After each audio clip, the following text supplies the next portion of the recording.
Hey, welcome back. If you're new here, go ahead and hit that like and subscribe button. Seriously, do it. And tell me, where are you watching from? What time is it for you right now? I'm curious. All right, let's get into it. The year is 185 AD, and you wake up in the middle of the Flavian Amphitheater.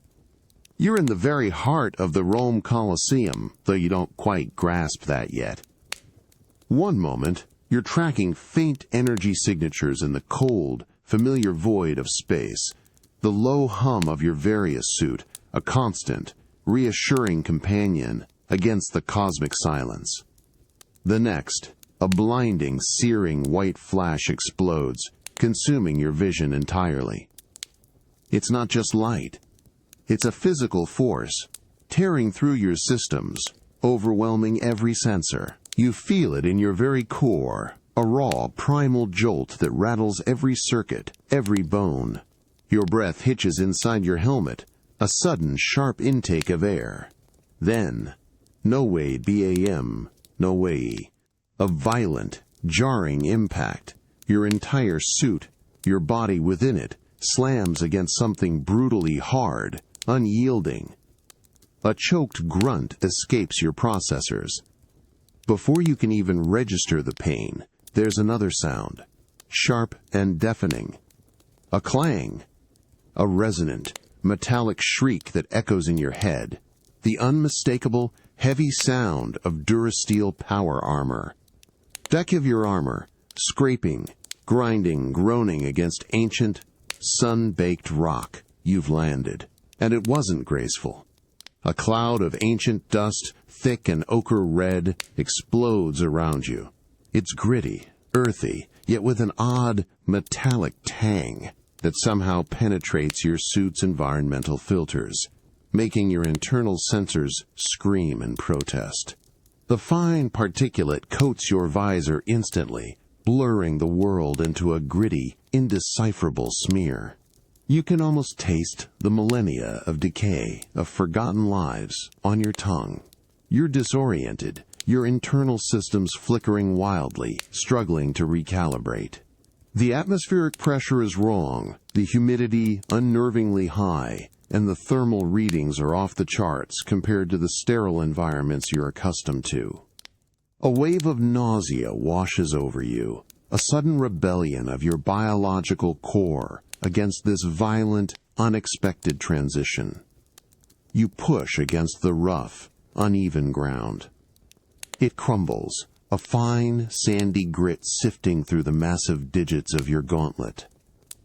You feel the deep grooves, the ancient wear of countless feet, countless battles, pressed into the rough-hewn stones beneath your fingers. This isn't the smooth, manufactured surface of a landing pad.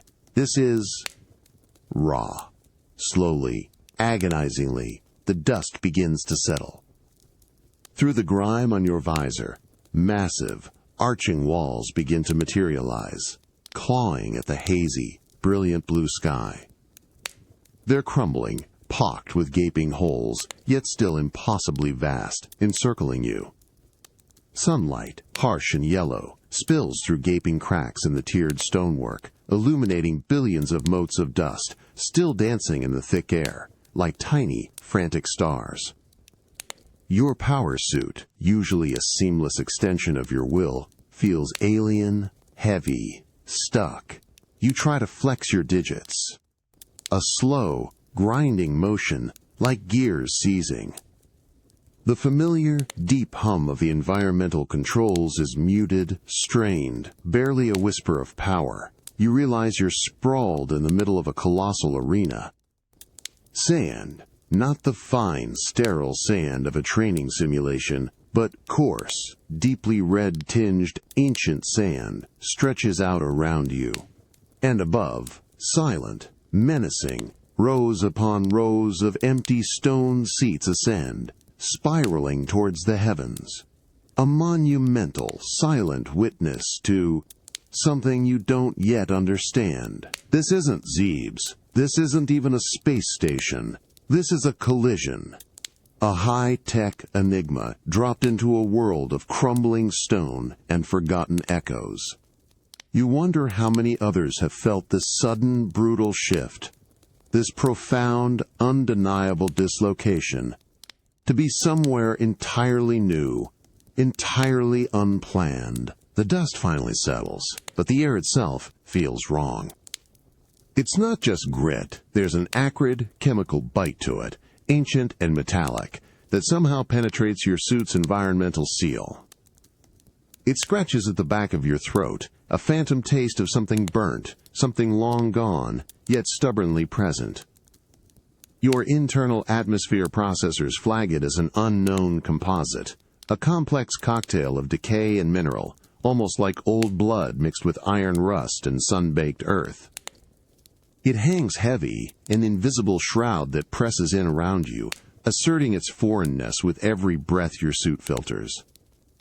After the metallic shriek and the violent grind of stone, a profound, almost painful silence descends. It isn't the familiar hum of a deactivated starship, nor the muted void of deep space, but an absolute, suffocating quiet. Your suit's external audio receptors, struggling to re-engage, pick up nothing but the faint, erratic whir of your own failing internal systems.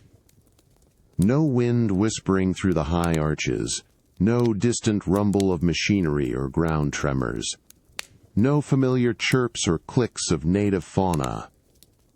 Just the vast, empty expanse of this colossal structure, absorbing all sound, holding its breath, leaving you acutely aware of your own heavy breathing within the helmet. It's the kind of silence that feels like a presence. Watching, you push up, bracing a massive gauntlet against the crumbling stone, feeling the deep, eroded indentations from untold years. You force your gaze upwards, past the gaping mouths of the arena walls, past the sun-scorched tiers that rise like artificial cliffs towards the heavens. You expect the familiar tapestry, the infinite star-dusted canvas of space, the swirling nebulae you've navigated countless times, the distant, pinprick galaxies, or at least the black velvet of the void. But there's only an unbroken, relentless blue, a vast, impossibly close dome of sky, a blinding, uniform azure that offers no comfort, no bearings, no sense of cosmic scale, no swirling nebulae, no distant, familiar galaxies, no comforting, familiar constellations to guide you. Just this blinding, uniform azure. The emptiness isn't of space, it's of everything that should be there. A sudden, chilling realization washes over you. A cold dread far worse than any physical injury. You are not merely on a strange planet. You are turned under something. Trapped. Cut off. The universe, as you knew it, has vanished from above. The vastness you once commanded is replaced by this impenetrable, silent ceiling. It makes you question everything.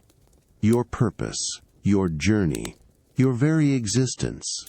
To be so fundamentally disconnected from the stars that define you, to be bound by an atmosphere that steals their light, it's a form of isolation you've never truly known.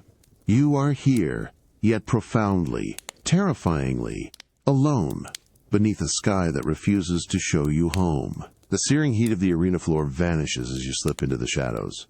An immediate, profound, damp chill clings to the air, wrapping around you like a wet shroud. It's a physical presence, seeping through your armor's temperature regulation, making the durasteel feel uncomfortably cool against your skin. You feel it in your joints, a subtle stiffness that wasn't there moments ago, a stark contrast to the burning sun you just left behind. Your breath inside your helmet, previously warm and regulated, now feels a fraction cooler, a subtle shift that prickles at the back of your neck. The passage narrows quickly, the rough-hewn stone walls closing in around your bulk. Your shoulder brushes against the cold, slick surface, a faint layer of slime or mineral deposit adhering to your suit. The air here is heavy, thick with the smell of wet earth, stagnant water, and something else, a deep, almost metallic scent of stone that has known no sun for centuries. It's an ancient, forgotten smell, a world away from the dusty, open expanse above. Then you hear it. a lone, insistent sound. Milk drip. A moment later, again. Milk drip. It's rhythmic, precise, almost hypnotic. It echoes off the unseen walls of this subterranean labyrinth, amplifying itself, playing tricks on your auditory sensors.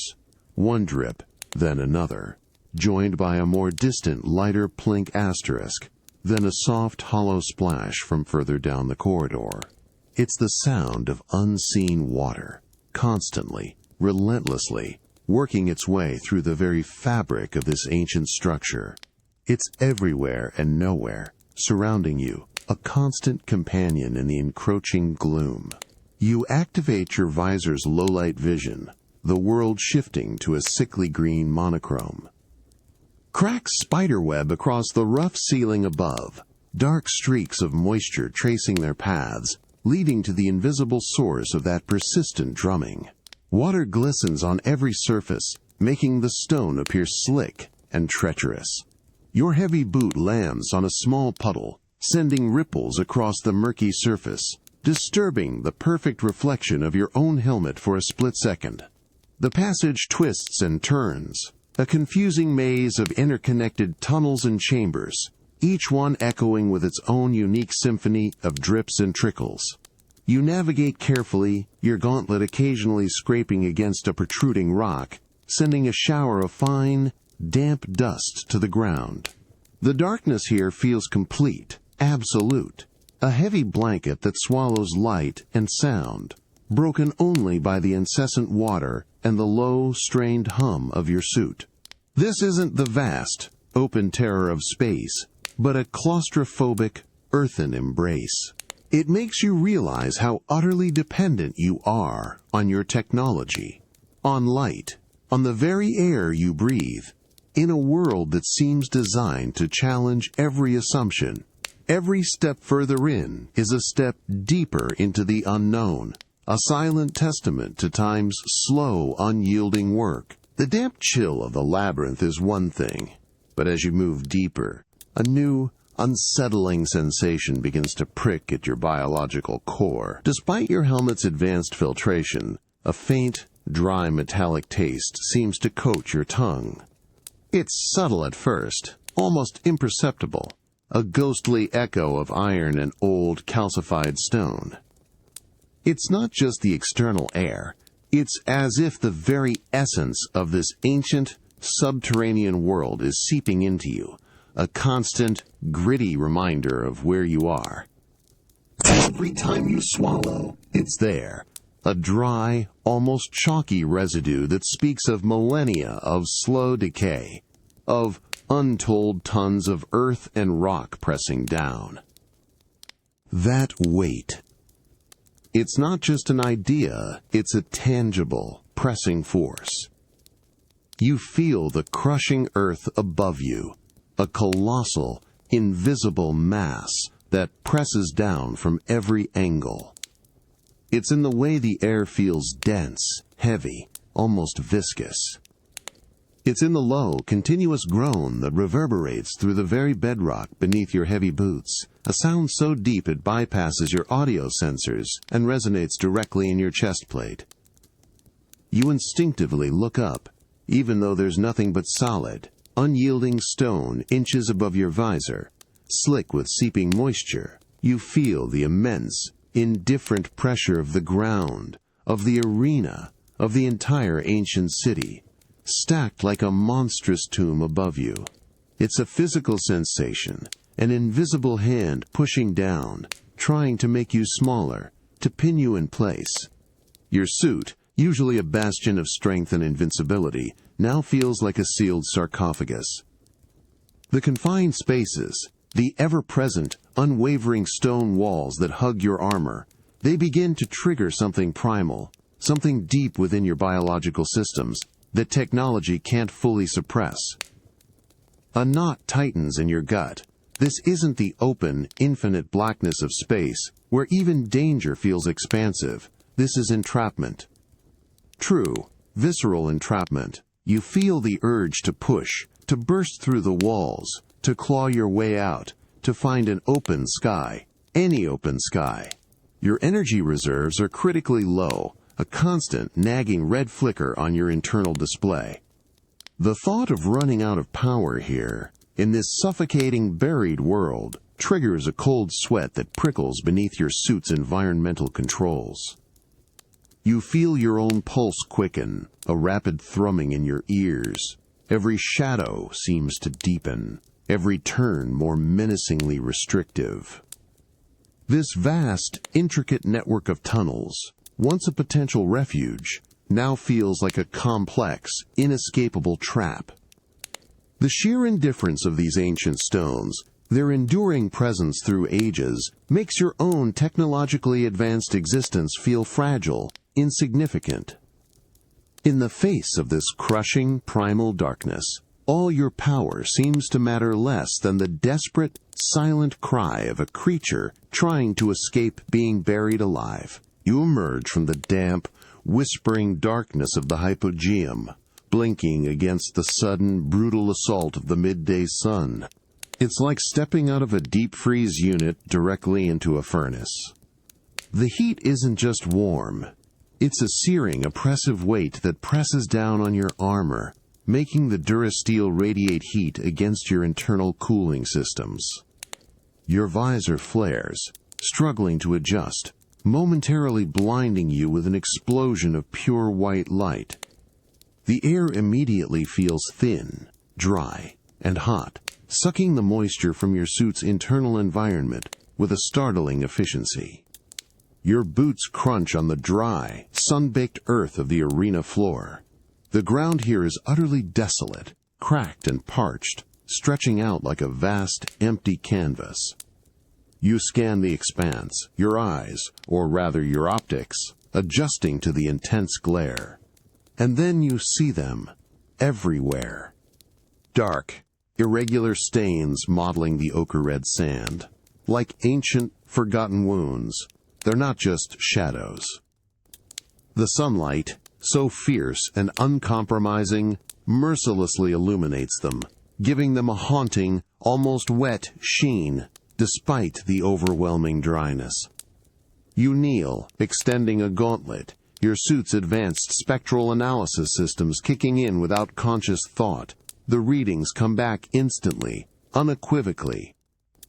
Iron, organic compounds, blood, ancient blood, human, animal. So much of it, infused into the very sand beneath you, baked hard by centuries of relentless sun.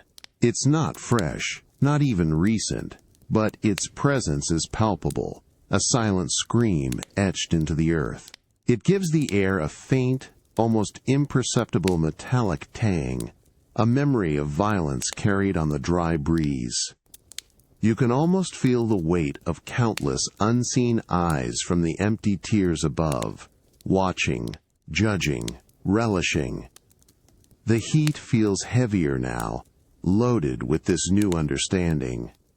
It's not just the sun, it's the weight of history, of brutality, that warms the ground.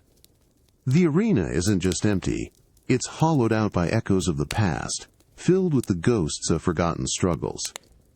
Your power suit, so cutting-edge and deadly, suddenly feels out of place here, a relic from a future that never should have intersected with such ancient, raw savagery. The contrast is stark, almost unbearable. Your advanced technology against this primal stain.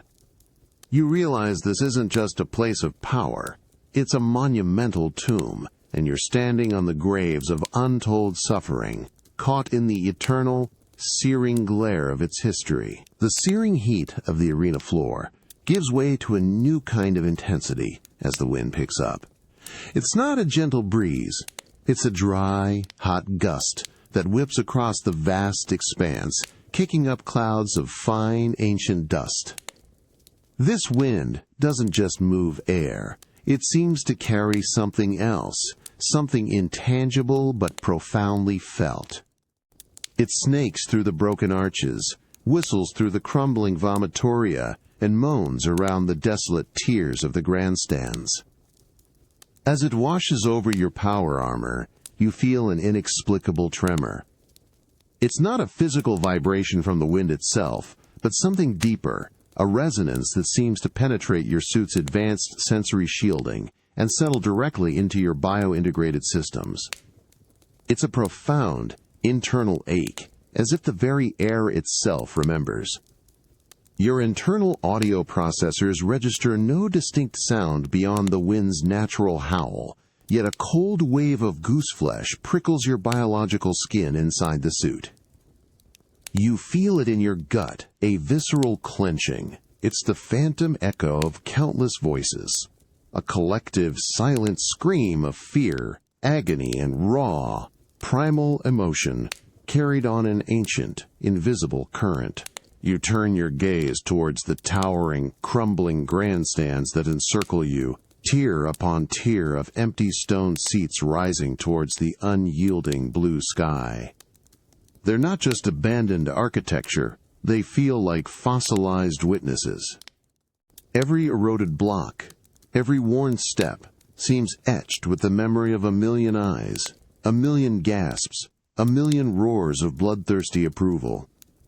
The sunlight, previously so harsh, now seems to reveal a deeper truth in their decay, highlighting the dark stains and fissures that look like ancient scars. The empty stands are no longer just vacant. They are filled, impossibly, with an invisible audience, their presence a palpable pressure on the air around you. The wind intensifies, swirling around you, pulling at your armor, and with it, that sense of suffering grows sharper, more insistent. It's a weight, a heavy blanket of forgotten pain that drapes itself over the entire arena. You realize these aren't just structures of stone and sand. They are monuments to an unbearable history, saturated with emotions so intense they refuse to dissipate even after millennia. Your advanced technology, designed for logic and efficiency, struggles to compute this raw, enduring emotional residue. You stand there, a being of advanced science and unparalleled strength, yet you are deeply, unnervingly vulnerable to the profound, silent sorrow that seeps from every pore of this ancient place. It makes you realize that some wounds are so deep, some stories so violent, that even time itself cannot erase their lingering, ghostly presence. You finally find a stable purchase, a broad, eroded ledge high up in the crumbling grandstands, about halfway up the towering structure. The rough, cold touch of weathered marble bites through the plating of your gauntlet as you brace yourself. It's not smooth, polished stone. This is rock worn by untold thousands of hands and feet, by centuries of relentless wind and rain, each imperfection a silent testament to time. You settle your heavy frame onto the ancient seat, an uncomfortable perch for your power armor.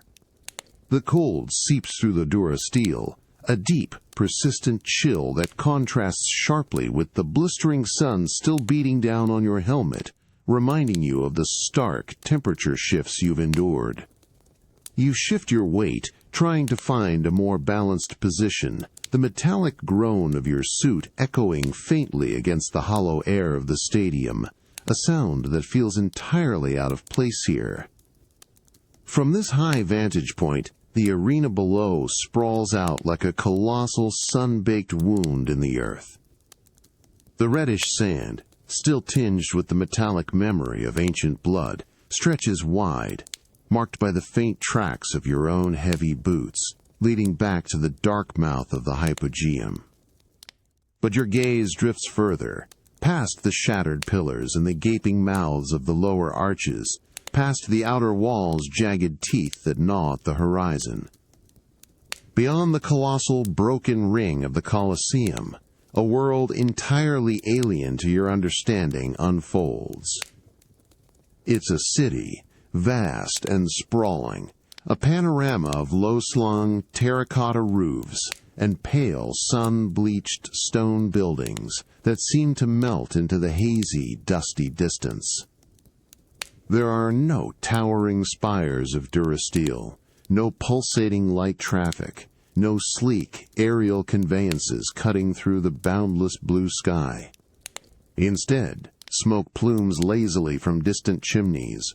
A soft, earthy haze hangs over the maze of narrow, winding streets below, and the only visible movement is the slow crawl of ox carts or the distant shimmer of foot traffic. It's a landscape utterly devoid of the complex technological signatures you're accustomed to. Your advanced sensors detect rudimentary power sources, basic biological life forms, and an overwhelming, almost suffocating, lack of everything you'd expect from a spacefaring civilization. You are a silent, metallic gargoyle, perched high above a world that has no concept of your existence, let alone your purpose. The sheer chasm of time that separates you from the lives unfolding below is almost physically tangible, a suffocating silence that surrounds your alien presence. You are watching history, raw and unburdened by foresight, oblivious to the future you represent or the technology you embody. To observe so deeply, yet be so utterly removed, is a profound, isolating experience, a testament to how truly alone you are, an anomaly across the vast, indifferent stretches of time itself. Your mind grapples with the weight of ages, realizing the universe holds more secrets than mere stars. From your elevated, cold marble perch, the vast ancient city below continues its slow, unhurried rhythm under the relentless sun. You're scanning the horizon, trying to process the strange, rudimentary energy signatures when a new sound, faint and incongruous, filters through your suit's long-range audio receptors. It's distant, barely a whisper over the wind, yet utterly distinct from the earthy creaks of ox carts or the low murmur of unseen crowds. It's a rhythmic clang, not the heavy metallic clang of your armor on stone, but lighter, faster, almost repetitive. Clang, clang, clang. It sounds like striking metal, purposeful, industrial, yet too regular, too precise for anything you've observed in this ancient landscape. It's too steady, too engineered. It pulses in the distance, a persistent, almost mechanical heartbeat that somehow manages to cut through the vast silence of the past. A faint anomaly in the otherwise unchanging panorama. It makes you feel a prickle of unease, a dissonance in your highly trained perception. This isn't the sound of a blacksmith's forge. It's something else, something sharper, more relentless. Then, beneath that distant, anachronistic clang, a deeper, more subtle layer of sound begins to emerge. It's not a distinct noise you can identify, but a pervasive, low-frequency hum. Your suit's sensitive acoustic filters try to dismiss it as environmental interference, the natural resonance of the massive stone structure. But it's too complex, too intricate. It's an almost imperceptible vibratory thrum that seems to emanate from the very ground, from the sprawling city itself, a faint, energetic signature that whispers of underlying complexity. It feels like the stone breath of the Colosseum, yes, but mixed with something else, something that resonates with the faint, residual memory of bustling, unseen networks, electrical currents, and unseen engines.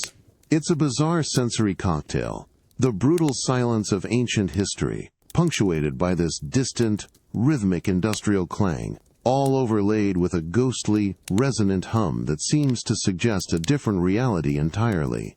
It's as if two distinct timelines are momentarily bleeding into one another, their soundscapes overlapping in your advanced perception. Your internal systems, still struggling from the initial temporal displacement, can't quite reconcile the data. The visual evidence screams ancient, but these faint auditory echoes hint at a technological presence that should be millennia away. You focus your sensors, trying to pinpoint the source, to separate the genuine from the anomalous, but the signals are too diffuse, too ephemeral. It's a phantom presence, a suggestion of a vast, modern city humming just beneath the surface of this ancient one, a whisper of the future bleeding back into the past. It makes you question not just where you are, but when you are, and whether reality itself is as singular and linear as you once believed.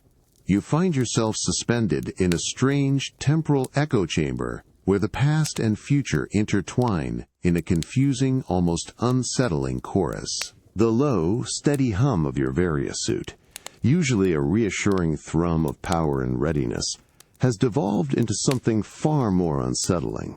Now, it's a guttural, strained growl deep within your chest plate, a metallic groan that seems to emanate from the very core of your power systems. Each breath you take within the helmet feels thick, recycled, almost stale. The energy conduits, once vibrant with life, flicker erratically on your internal display, a chaotic dance of red and orange warnings. It's the sound of a dying beast, your suit, struggling against an invisible drain, its life force slowly ebbing away under the relentless, indifferent gaze of this ancient world. And inside that dying beast, you feel it, a profound, searing dryness in your throat. It's not just uncomfortable, it's a raw, rasping sensation, like coarse sand scraping against bare tissue. Every attempt to swallow is an agonizing effort, a futile attempt to conjure moisture where there is none. Your tongue feels thick, heavy, glued to the roof of your mouth. The very air you breathe, filtered and refiltered, tastes like dust and desperation. Your body, the biological core within the mighty armor, is screaming, a primal, undeniable demand for hydration that overrides every other system warning. Your mind, usually calculating and focused on tactical objectives, now fixates with an almost obsessive urgency on one single desperate goal: water. Your visor, designed for threat assessment and atmospheric analysis, automatically shifts its scanning parameters. No longer are you searching for energy signatures or hostile life forms. Now you're looking for moisture. Any moisture. Your optical sensors sweep across the sun-baked stone, the parched sand, the crumbling walls. You're scanning for the telltale glint of condensation, the elusive shimmer of dew on a shaded surface, the dark, damp patch that might indicate a hidden spring or an ancient leak. The readouts are crushing. Everywhere your sensors probe, they return with the same relentless, dry data. Arid, desiccated, utterly devoid of the life-sustaining liquid you crave. The massive stone structure, so imposing and ancient, offers no solace, no hidden pockets of reprieve. The relentless sun, the very force that bakes the ground to a brittle crust, has seemingly evaporated every last drop of moisture. Your internal temperature regulators, struggling on dwindling power, can only do so much against the pervasive heat that threatens to turn your suit into an oven. The growl of your suit deepens, a mournful sound of exhaustion, mirroring the parched ache in your own throat. Even the mightiest warrior, encased in the most advanced armor, is ultimately bound by the simple, fragile needs of the biological body within. Here, in this ancient forgotten place, the universe's most formidable hunter is reduced to a creature consumed by a basic, desperate thirst, a stark reminder of the fragile balance between power and vulnerability, between steel and flesh. The growl of your power suit is a constant, low thrum, a reminder of rapidly dwindling energy. The dry rasp in your throat persists, an internal fire that scorches with every labored swallow. But now, another, more primal ache gnaws at your biological core. A deep, hollow sensation that pulls at your gut. It's an unfamiliar emptiness, deeper than any mechanical malfunction, more urgent than the lack of power. It's hunger. Your suit's internal nutrient dispensers, designed for long-duration space travel, report critically low reserves, a stark red warning blinking insistently alongside the power alerts. The stark reality hits you with the force of a physical blow. Even a Chozo-enhanced warrior, a legend of the cosmos, needs basic sustenance, and this desolate, ancient Colosseum offers no readily available energy tanks or missile refills. The very thought of it makes your internal systems feel heavy, sluggish. Then, from the deep shadows clinging to a crumbling tier high above you, you hear it. A quick, startling, scritch-scuttle skitter. A sound so small, so quick, so utterly fleeting, it almost vanishes into the oppressive, sun-baked silence of the arena. Your heavy head snaps, visor tracking instantly, trying to lock onto the source. It's gone as quickly as it came, swallowed by the deep, dark crevices and the intricate, forgotten cracks of the ancient, sun-baked stone. But you heard it. Something alive, something moving, with an organic quickness. Your internal audio processors, now heightened to an almost agonizing degree by this new, urgent biological imperative, strain to isolate the faint echoes, tracing its path deeper into the labyrinthine, dust-choked cracks. Your visor, usually focused on locking targets or mapping alien terrain with cold, tactical precision, instantly recalibrates its entire threat assessment protocol. No longer are you searching for power-ups or hostile combatants of galactic import. Now you're searching for life. For a heat signature, no matter how minute. For the faintest flicker of movement in the shifting play of light and shadow across the vast, empty stadium. You sweep the decaying walls, the dusty ledges, the dark gaping mouths of the forgotten tunnels that riddle the structure. Your thermal imaging mode activates, painting the entire barren world in a desperate palette of cool blues and greens, desperately hoping for a faint red or yellow spark, a telltale glimmer of organic heat that signals a potential meal. A flash, a tiny, fleeting shadow, almost too quick to register, darts across a patch of intensely sun-drenched stone, a brief, insignificant disruption in the otherwise still, silent decay. A rodent, perhaps, thin and gaunt from this harsh environment. Or some kind of resilient insectile life, clinging to existence in the crevices. It's barely a flicker, a mere whisper of life, utterly insignificant in the grand scale of your past battles, yet it holds an almost magnetic pull now, drawing your full, unwavering attention. Your formidable hunting instincts, usually reserved for ravenous space pirates or towering, planet-threatening alien creatures, now focus with an unnerving primitive intensity on this minuscule, fleeting morsel. Your hands clench, a quiet, almost unconscious action. The hunt is on.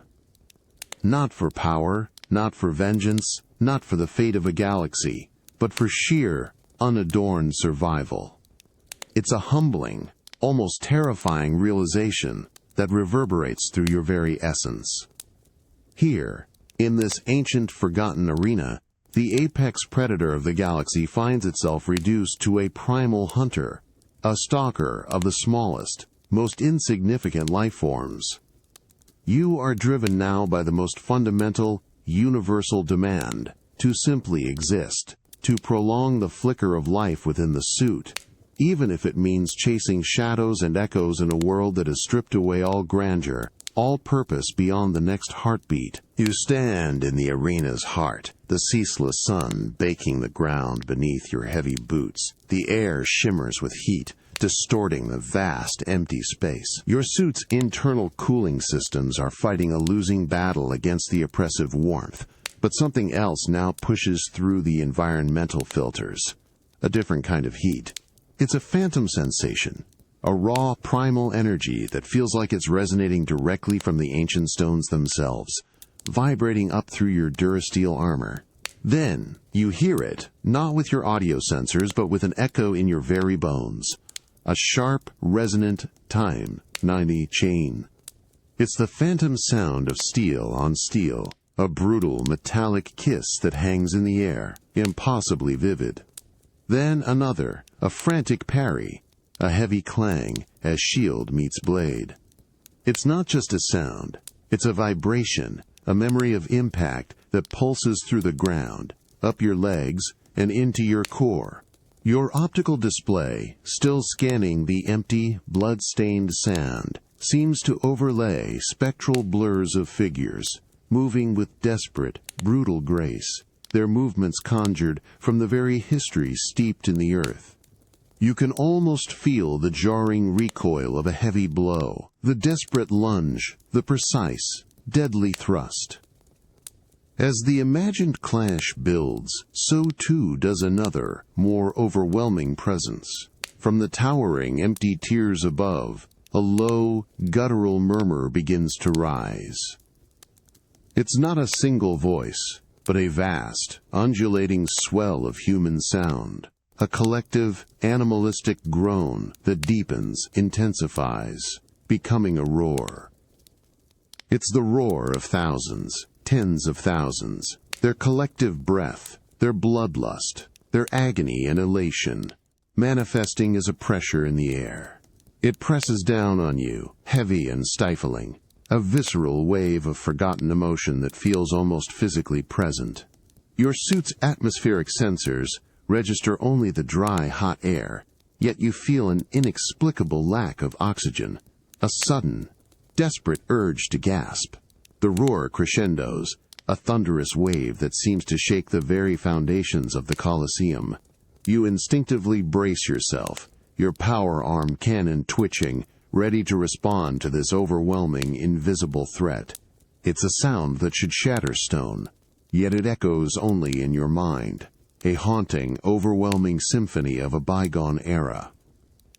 You feel the thrill of the crowd, the fear of the combatant, the desperate struggle for survival, all swirling around you in this vast, desolate space. The sun beats down, relentless, illuminating only the cracked earth and crumbling stone, a stark contrast to the vivid, terrifying drama unfolding in your senses. You stand there, a warrior from a technologically advanced future, utterly alone in a present devoid of life, yet completely surrounded by the phantom, brutal energy of the past. It makes you realize that some places hold their memories so tightly, so fiercely, that they can become a living, breathing entity, a historical specter that demands to be felt. Your power and technology mean little against the crushing, echoing weight of millennia of human savagery and spectacle, a timeless, visceral reminder that some battles never truly end. You shift your heavy boot, stirring the dry, blood-baked sand of the arena floor. The sun beats down, but as your gaze drifts to a particularly deep rut near a crumbling stone block, something catches your optical sensors. A glint of dark, oxidized metal, almost entirely consumed by the earth. You stoop, your power suit groaning softly, and extend a gauntlet, brushing aside the coarse grit. Even through the layered durasteel of your glove, you feel it, a profound, persistent chill. It's not just cold, it's the deep, unyielding cold of ancient iron, a metallic frost that seems to seep from the object itself, a temperature far lower than the scorching sand around it. Your fingers, protected by armor, trace the rough, pitted surface of what your suit's rudimentary material scanner identifies as a weapon. A gladius, perhaps, or a fragment of some other brutal implement of close combat. It's heavy, almost unnervingly so, dense with the weight of centuries, and you can't help but feel the lingering echoes of its grim purpose. You pull it free, releasing a small cloud of red dust. It's corroded, jagged in places, but the basic form of a blade is unmistakable. The edges, once honed to a razor sharpness, are now blunted, gnawed away by time and rust, yet your internal systems still register the faint, residual energy of impact, a force applied with lethal intent. You can almost feel the phantom vibration of a powerful thrust, a desperate parry, the sickening crunch of bone and flesh. It's a silent, undeniable testament to violence. Your gaze sweeps across the arena floor, now seeing these relics everywhere, fragments of bronze, Shards of what might have been a shield, a rusted, broken trident tine half buried in the sand. Each piece radiates that same deep, unsettling cold, a historical chill that bypasses your suit's environmental controls and prickles at your biological skin within. They are not mere artifacts. They are the petrified screams of desperate lives. Each piece of cold, dead metal is a fragment of a story, a silent witness to brutal games, to men and beasts locked in mortal struggle under the indifferent gaze of thousands. The very air around you, despite the heat, seems imbued with this chilling metallic presence, a ghost of suffering that rises from the ground. Your advanced weaponry, your plasma cannon, your missile launchers, they are instruments of precision and devastating force, designed for tactical efficiency. These crude, ancient implements, however, speak of a raw, intimate brutality, of struggles fought with muscle and fear, of lives extinguished by a simple, cold edge. Holding this rusted blade, you feel a profound, almost uncomfortable connection to the countless beings who held its counterparts, their desperate will to survive mirroring your own, yet their tools so tragically simple. It's a chilling reminder that, no matter the era or the technology, the fundamental acts of struggle and survival, of predator and prey, remain eternally, viscerally the same. The constant, powerful thrum of your Variasuit, normally a deep, reassuring pulse of raw, inexhaustible energy, has been replaced. Now it's a high-pitched, almost imperceptible whine, a subtle, disconcerting hum that vibrates through the durasteel directly into your bones. It's not the focused, resonant thrum of peak performance. It's the strained, tinny wail of systems pushed to their absolute limit, gasping for power. On your internal display, the energy indicators, once a solid, vibrant blue, are now a sickly, flickering yellow, steadily bleeding into a critical orange-red.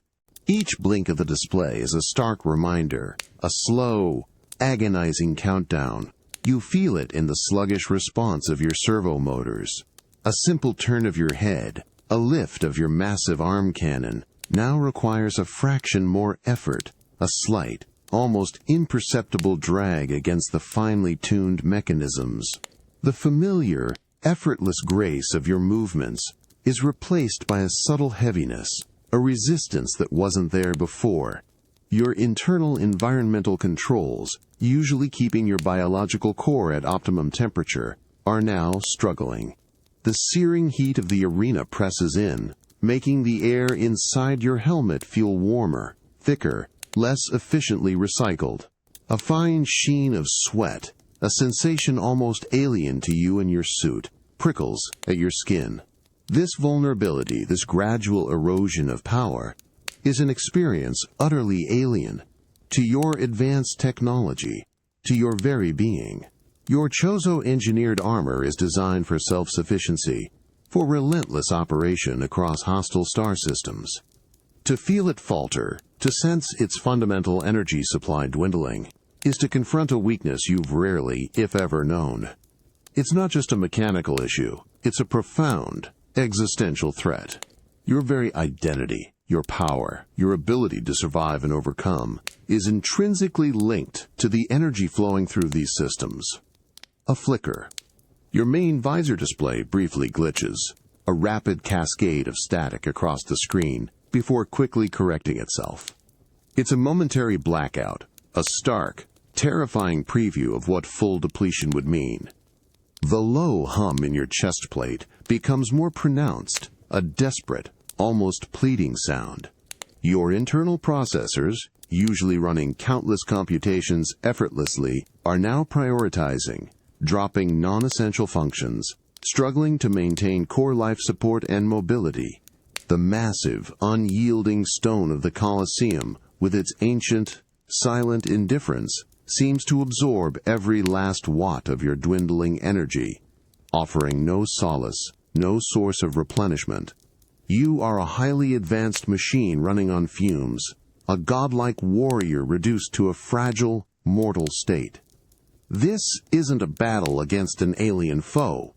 It's a silent, desperate fight against your own diminishing existence.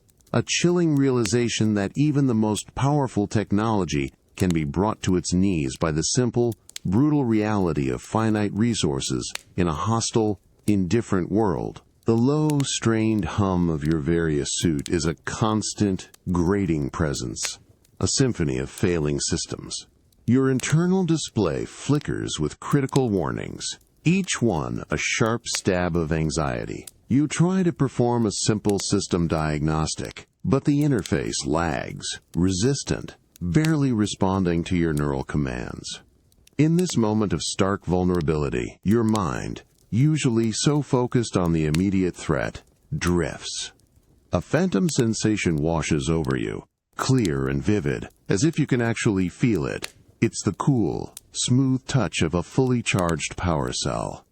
Not just a memory, but a visceral impression, like it's resting in the palm of your armored hand. You feel its weight, the smooth, cold casing, the faint hum of contained energy radiating from its core.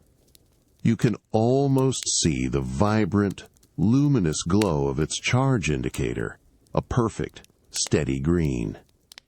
It's the effortless abundance, the limitless strength, that once flowed through your armor, a power source so fundamental to your existence that you never even considered its absence. You yearn for that sensation, for the effortless surge of energy that would instantly silence the desperate whine of your suit, that would bring your weapon systems back online with a satisfying, powerful thrum.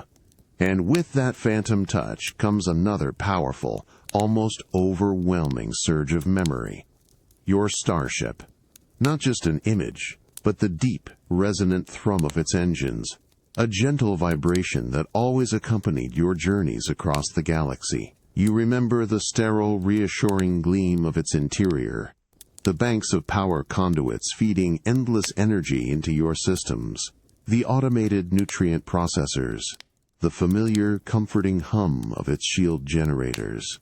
You recall the sheer, boundless freedom of space, the ability to simply dock, recharge, and leap across light years in an instant. It's an almost unbearable longing, a homesickness for a reality that now feels impossibly distant, perhaps even lost forever. Here, in the sun-baked, decaying heart of the Colosseum, with its endless stone and its oppressive ancient silence, the contrast is agonizing. There's no docking bay, no energy tank to simply absorb, no starship waiting to whisk you away to a galaxy where power is a given, a constant. This place demands a different kind of survival, a stripped-down, primitive existence where every watt, every calorie, every drop of moisture must be found or fought for. The phantom touch fades, replaced by the grim reality of the struggling suit, the dry air, the silent, indifferent stone. It makes you realize the true cost of your displacement. Not just the physical journey, but the stripping away of all your comforts, your advantages, your very connection to the universe you knew. You are left with nothing but the raw, unadorned fight for life.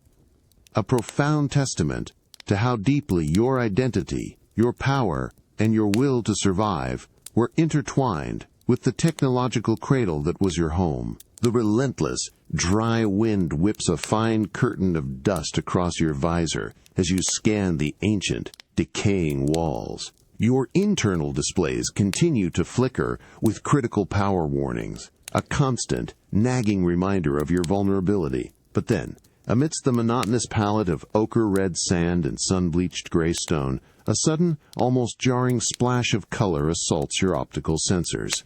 It's an electric, vibrant green, impossibly bright, clinging to a narrow fissure in a crumbling section of the inner wall, just below a particularly eroded archway. Your visor's environmental analysis instinctively shifts focus, highlighting the anomaly. It's a plant, small and tenacious, a defiant burst of chlorophyll against the centuries of decay. You move closer, your heavy boots crunching softly on the coarse grit. the metallic groan of your suit echoing in the vast silence. From this vantage, you see it more clearly.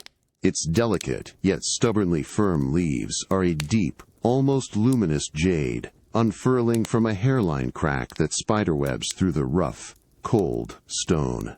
It's not just growing on stone. It's pushing through it, its roots, unseen, but clearly at work, prying apart the ancient masonry. You extend a gauntlet, your hardened fingertips almost brushing against one of its delicate, waxy leaves. Even through the durasteel, you feel the impossible softness, the fragile yet resilient texture of living matter. It feels cool to the touch, surprisingly fresh, a stark contrast to the scorching heat radiating from the surrounding stone. Your sensors confirm a minute but undeniable presence of moisture within its cellular structure, an oasis of life in this parched, desolate monument. It's drawing water from some hidden, unseen reservoir deep within the ancient stone, a testament to its stubborn will to exist. This unexpected bloom of life is a profound contradiction to everything else you've encountered here.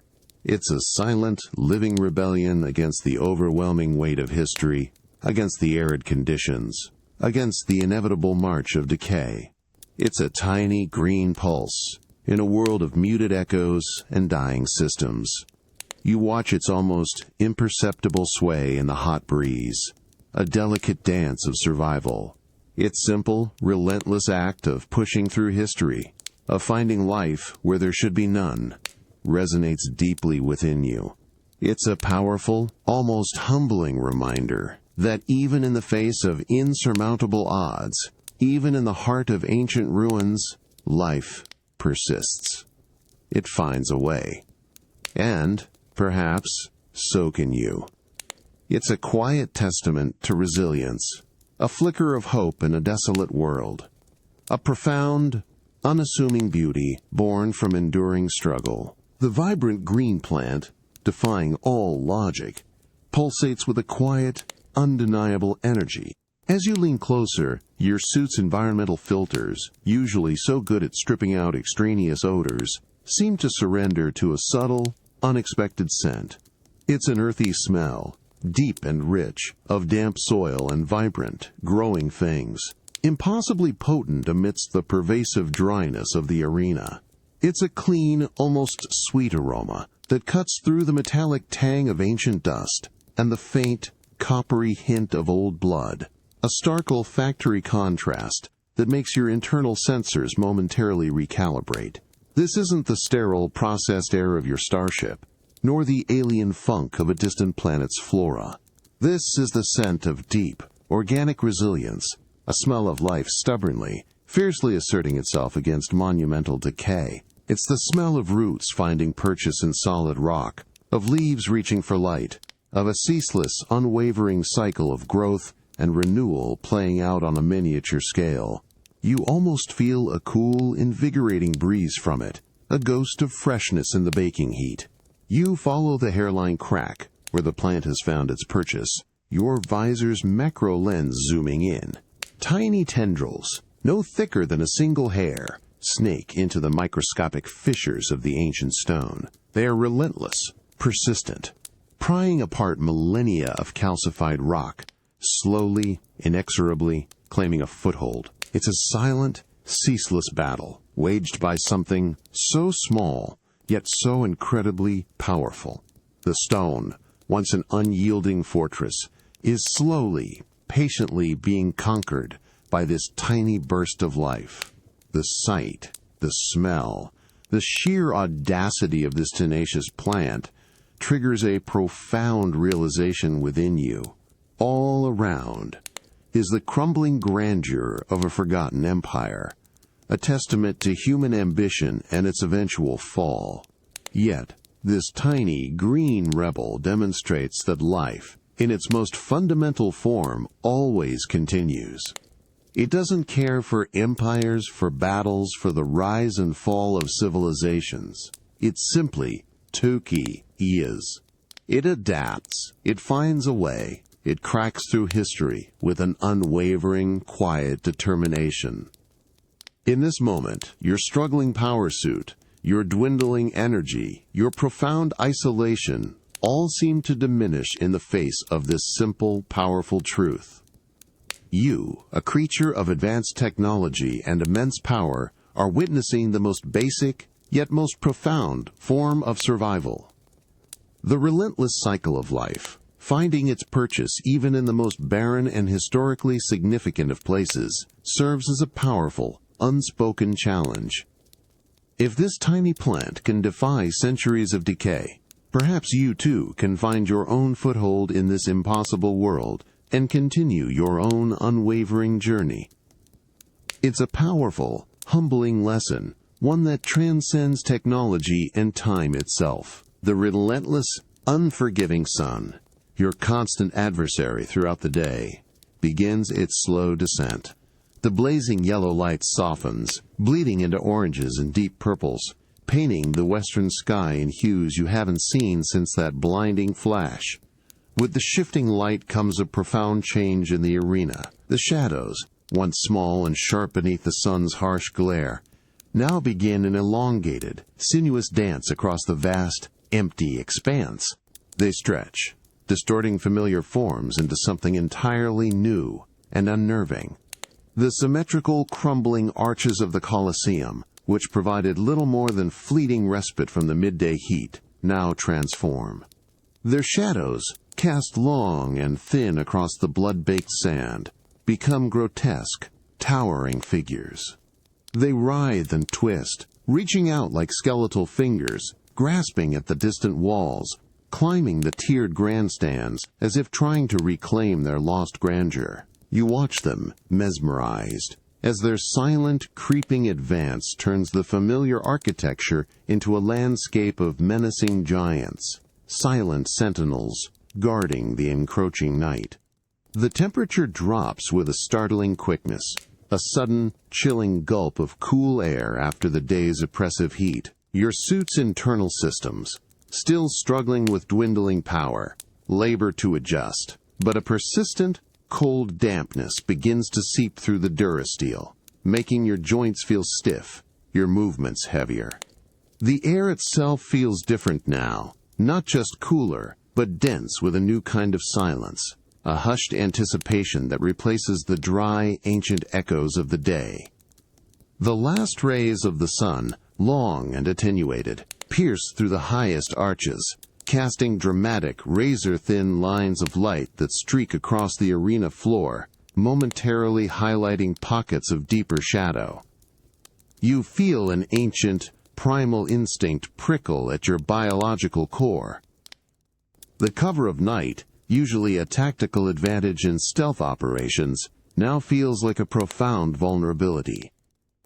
The familiar hum of your suit, now a strained, desperate whine, feels louder in this growing quiet, a beacon in the encroaching darkness. The playful dance of shadows morphs into something far more menacing, a slow, encroaching tide of black that swallows the familiar and replaces it with the unknown. You are surrounded by a world subtly shifting, becoming more predatory, more mysterious with each passing moment. The colossal ruins, once a symbol of human endeavor, now feel like a vast, gaping maw, ready to consume the last vestiges of daylight. You realize that this ancient place doesn't just hold the echoes of the past. It breathes with its own rhythm, its own subtle, terrifying life. And as the sun disappears, it prepares to reveal secrets that only the deepest darkness can truly unveil. The last sliver of the sun dips below the jagged, broken rim of the Colosseum. The vibrant oranges and purples that painted the sky moments ago drain away with shocking speed, leaving behind a bruised indigo canvas. With that final loss of light, the temperature drops almost instantly. It's not a gradual cooling. It's a sudden, palpable chill that assaults your armor, making the durasteel feel like it's being plunged into icy water. Your internal temperature regulators, already struggling with critical power levels, fight to compensate, but a deep, pervasive cold seems to seep through every seam and plate, chilling your biological core. You feel it in your bones. A deep, unsettling cold that makes your teeth want to clench. The air itself undergoes a dramatic transformation. The dry, hot wind of the day dies down, replaced by a still, heavy quiet. It's a silence so profound, so absolute, that it feels almost physical, pressing in around you from every angle. Your suit's external audio receptors, usually picking up the slightest rustle or distant hum, now register nothing but the strained, high-pitched whine of your own dwindling power systems. Even the faint, rhythmic clang you'd heard earlier from the city below seems to vanish, swallowed by the encroaching night. This isn't just an absence of sound. It's an eerie, almost sacred quiet. A profound hush that cloaks the entire arena. The vast, empty space, which, during the day echoed with phantom roars and clashes of steel, now holds its breath. Every crumbling archway, every shadowed tier, every gaping mouth of the hypogeum seems to absorb sound, to hold secrets in its cold embrace. The faint crunch of your heavy boot on the sand, even the subtle shift of your weight, feels like an intrusion, a loud violation of this ancient, unearthly stillness. The profound darkness that descends is absolute, a heavy, velvet blanket that smothers all visibility. Your visor's low-light vision activates, painting the world in a murky, sickly green monochrome. But even that struggles against the sheer absence of ambient light. The looming walls, which during the day seemed to watch you, now feel like menacing, silent sentinels closing in. The open sky, previously a blinding blue, is now an equally uniform, starless black, a ceiling that feels impossibly close, pressing down. You are left in a chilling, complete void, utterly alone in a monumental tomb. The cold, the silence, the crushing darkness, they strip away all pretense of your advanced technology, reducing you to a primal being facing the oldest fear, the unknown of the night. It's a profound testament to the power of a place so steeped in history that it can silence even the future. A chilling realization that some battles are fought not with weapons, but with the raw, enduring fear of the dark. The profound, chilling silence of the Colosseum night, once an almost sacred presence, is suddenly, violently shattered. For endless moments, there was only the strained whine of your failing power suit, and the deep, cold seep of ancient stone. Then, from far beyond the crumbling outer walls, a sound tears through the stillness. It begins as a faint, almost imperceptible tremor, a low-frequency vibration that your suit's external audio receptors initially dismiss as ground hum. But it rapidly sharpens, coalescing into a distinct, high-pitched quail. It's a sound utterly alien to this ancient place, a piercing, mechanical shriek that slices through the heavy darkness, echoing off the countless stone tiers and the vast, empty space of the arena. Your internal processors, already struggling, flag it immediately as an unknown, synthetic auditory signature. The wail rises and falls, a desperate, insistent cry that carries with it an undeniable sense of urgency, of alarm. It's not natural, not organic. It's a sound of modern anxiety, a metallic lament that seems to shiver through the very bedrock beneath your heavy boots. Your head snaps up, visor sweeping the inky blackness beyond the Colosseum's silhouette. The sound is coming from the direction of that strange humming city you perceived earlier, a stark reminder that this ancient ruin is not as isolated as it first seemed. The siren grows louder, closer, its undulating pitch grating against the solemn quiet of the monument. It pulls you from the timeless embrace of the ruins, forcing a raw, unwelcome awareness of an external, living world, a future that seems to have overlapped the past. It's a jarring dissonance, a violent intrusion. The ancient stones, which had held their secrets in such majestic silence, now seem to recoil from this mechanical shriek, as if disturbed from a millennia-long slumber. The air, previously thick with the echoes of forgotten crowds, now feels charged with a different kind of tension, a nervous energy that doesn't belong. You feel a flicker of confusion, then a spike of pure, unadulterated annoyance. This sound, this artificial cry, clashes so completely with the deep historical gravity of the Colosseum. It pulls you out of your introspective survival, out of the silent battle against decay and dwindling power, and shoves you into a present that you don't understand, a world that refuses to be ignored.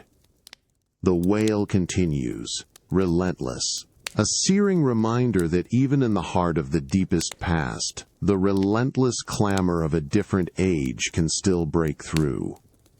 It's a chilling realization that time isn't a solid, impenetrable wall, but a porous veil, and sometimes the future simply screams through it, forcing its way into the profound silence of what was. The unsettling wail of the distant siren continues, a jarring tear in the ancient fabric of the night. It echoes, bounces, and finally fades, leaving behind an even deeper, more profound silence that feels almost hollow. You stand beneath the vast, starless dome of the sky, a suffocating blackness that offers no comfort. Your visor, even in low-light mode, reveals nothing but the dark, familiar silhouettes of the crumbling Colosseum walls rising around you, a massive, inescapable cage. And in that vast, empty blackness above, an ache settles deep within your biological core, a profound, almost physical longing that goes beyond mere homesickness. It's the ache of remembering the stars, not just intellectual recall, but a visceral, overwhelming sensation of what it felt like to see them. You conjure the image in your mind, the vast, sparkling constellations, pinpricks of light arranged in ancient, familiar patterns. The swirling nebulae, like cosmic paint strokes across an infinite canvas, the bright, burning hearts of distant suns, countless and magnificent. You remember the feeling of absolute freedom, of weightlessness, as you navigated the infinite expanse of space, those shimmering points of light, your only companions, your only map. The boundless possibilities, the sense of endless exploration, the knowledge that beyond the immediate there was always more, always a new star, a new galaxy, a new mystery to uncover. It was a universe of limitless potential, a counterpoint to the rigid, confined structures of any planet, any ruin. Now all that is replaced by this impenetrable, featureless black.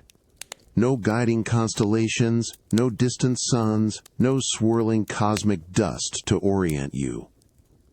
Just this heavy, indifferent dome of nothingness, an endless ceiling that traps you beneath it. Your suit's long-range sensors, once capable of detecting stellar anomalies light years away, now report only atmospheric density and local thermal fluctuations. They are useless, utterly blind to the vastness that once defined your existence. The longing for the infinite expanse of space is a tangible weight on your metallic shoulders, a profound sense of loss that transcends any physical pain or energy depletion. To be grounded, to be trapped beneath an unyielding atmosphere, is to be severed from your very essence, from the cosmic ballet that was your life.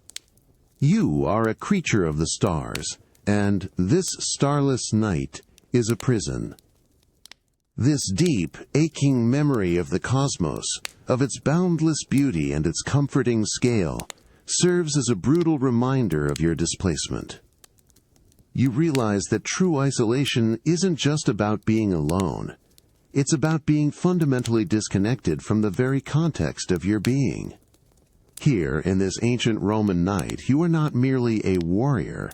You are a captive yearning for a universe that no longer seems to exist. A profound testament to the enduring human, or chozo, need for belonging, even if that belonging is to the stars themselves. The crushing, starless dark of the Colosseum night settles heavier, thicker than before. The distant siren has long faded, leaving only the profound, ancient silence and the low, strained whine of your failing Variasuit. You move through the shadows, your heavy boots a dull crunch on the gritty sand, your visor barely cutting through the gloom. The cold that seeped into your armor is now a constant deep ache, making your advanced suit feel like a cold shell rather than a protective cocoon. You find a hollow, a small, eroded alcove tucked into the base of a towering, crumbling wall, just wide enough for your massive frame. With a metallic sigh, you ease your weight down, the rough, unyielding press of cold stone immediately biting into the durasteel of your back. It's not just cool, it's a bone-deep, ancient cold that radiates through your power armor, bypassing your struggling internal temperature regulation and chilling your biological core. You feel every imperfection, every jagged edge and rough protrusion of the weathered masonry, digging into your frame, an uncomfortable, almost painful contact. This is your shelter. This tiny, precarious hollow, once a forgotten nook in a monumental structure, is now your only refuge against the elements. The wind, which had been a dry whisper, now picks up, whistling mournfully through the higher arches, carrying with it a new chill. The air around you, thick with the scent of damp earth and decay, feels like a physical presence, trying to push its way into your suit, into your very being. You press further into the cold stone, instinctively seeking what little warmth or protection it might offer, a primal need for cover taking precedence over advanced tactical maneuvers. Your power suit, designed to withstand the vacuum of space, the searing heat of planetary re-entry, and the brutal force of alien weaponry, now feels vulnerable, its advanced systems failing against the simple, relentless assault of cold and exposure. The energy levels on your internal display are now critically low, a frantic red flicker that pulses with every struggling system. Each breath within your helmet feels shallower, colder, a stark reminder of how close you are to true, unprotected vulnerability. The meager shelter of the cold stone offers little in the way of comfort, but it provides a psychological anchor, a tiny, defiant pocket of resistance against the vast, indifferent night. You are pressed against the very history of this place, absorbing its cold, silent strength. This isn't a strategic position or a tactical advantage. It's a primitive act of survival, a visceral acceptance of your temporary insignificance in the face of timeless forces. You are a creature seeking refuge. Just like countless others who came before you in this ancient arena, a humbling realization that even the most advanced beings are ultimately bound by the most basic needs for warmth and safety in a world that offers none. You are pressed against the rough, cold stone, the deep chill seeping into your armor, battling your failing internal regulators. The profound silence of the Colosseum night wraps around you, broken only by the mournful whistle of the wind through distant arches and the faint, struggling whine of your Variasuit. Your internal displays flicker with a symphony of red, but as the minutes stretch into an eternity, something unexpected begins to settle over you. It's a strange, almost unsettling comfort. The utter, complete solitude is absolute. No hostile energy signatures ping on your radar. No alien threats lurk in the immediate shadows. There's no voice in your comms, no distant signal from a starship, no expectation of rescue or mission parameters. You are entirely, profoundly alone, a single point of advanced technology, in a sea of ancient decay and indifferent night. And in this void of presence, a profound peace begins to seep into your biological core, a quiet calm that your Chozo training never prepared you for. The constant, relentless pressure of galactic conflict, the weight of being the last line of defense, the never-ending pursuit of dangerous entities, all of it is gone. Here, in this improbable setting, stripped of your usual power and purpose, you are simply being. The vast, tumultuous history of the Colosseum, with its phantom clashes and roaring crowds, is now a silent, inert memory beneath your metallic shell. The chaos of its past is hushed by the overwhelming quiet of the present. You listen to the ancient stone breathe, or perhaps it's just the faint creak of your own armor adjusting to the cold. You feel the unyielding press of the earth against your back, not as a threat, but as a solid, enduring presence. The relentless pursuit of prey, the intricate dance of evasion and attack, the constant alertness for danger, it all recedes.